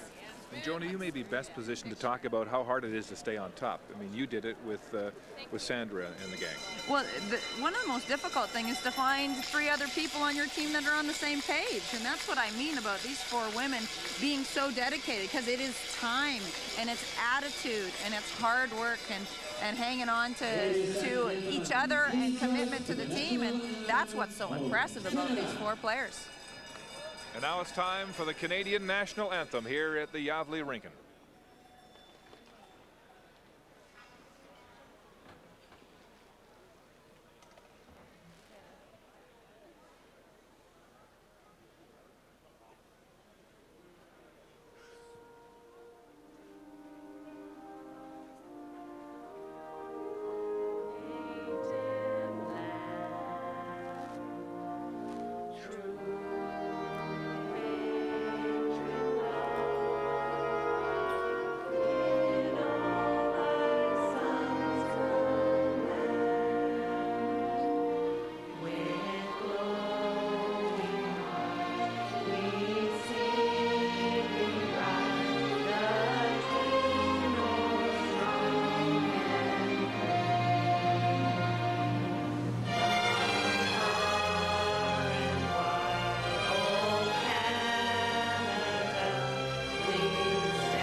wearing their emotions on their sleeve and the Maple Leafs proudly on their backs.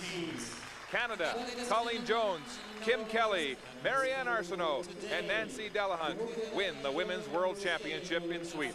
Scott? Well, Mark, last year after losing to the United States, Colleen Jones says you traveled so far to hear your anthem played. This time, Oh Canada was there, and so was Colleen Jones. They've been together so long, 5 times to the World Championships, that group. Now at the Mayflower, they celebrate a second victory for the Colleen Jones rink. Once again, the final, 8-4 over Dorte Nordby of Norway. Colleen Jones on top of the world again.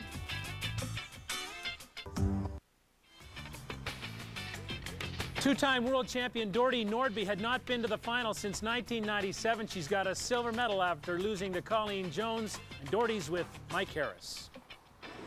Thank you very much. I'm here with runner-up, unfortunately, today, Dorte Nordby. But you had a great week, led the round robin, and your thoughts on today's game? Yeah, we are actually really happy. We have played together for 2 weeks, and getting second place in the World Championship is actually really good. I played my worst game, I guess, through the whole week here. It was like nothing were working, especially the first 5 ends. And sorry about that. It's good for Canada, maybe.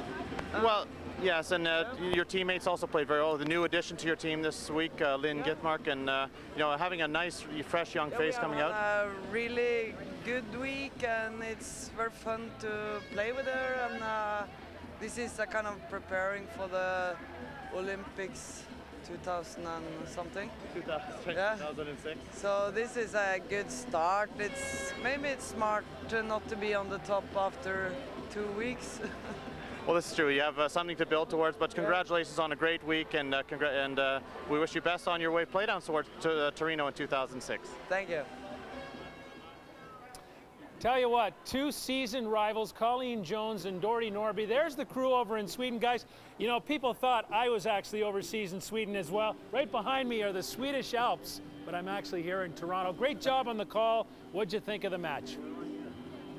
Well, as we talked about off the top, Scott, these skips go back 22 years, back to 1982 when they first met at the World Championship. And today, Dorte Nordby was really no match for Colleen Jones. 6 Canadian titles, 2 world titles, and with every victory she continues to establish her place in Canadian women's curling history. I think that's a great comparison, because if you think about the level of growth between Dorte Nordby when we first saw her 20 years ago and now, and then compare it to Colleen, how much better Colleen has become, and a team, and every time that we see them, they just get stronger and stronger. You know, we make much about her defensive style when she plays internationally, but you cannot pick apart anything else on this team. They are strong from start to finish, and man, what a great team to be reckoned with as they make their way to the Olympics. Great day for Canada. Tomorrow, not the match we expected in the men's final.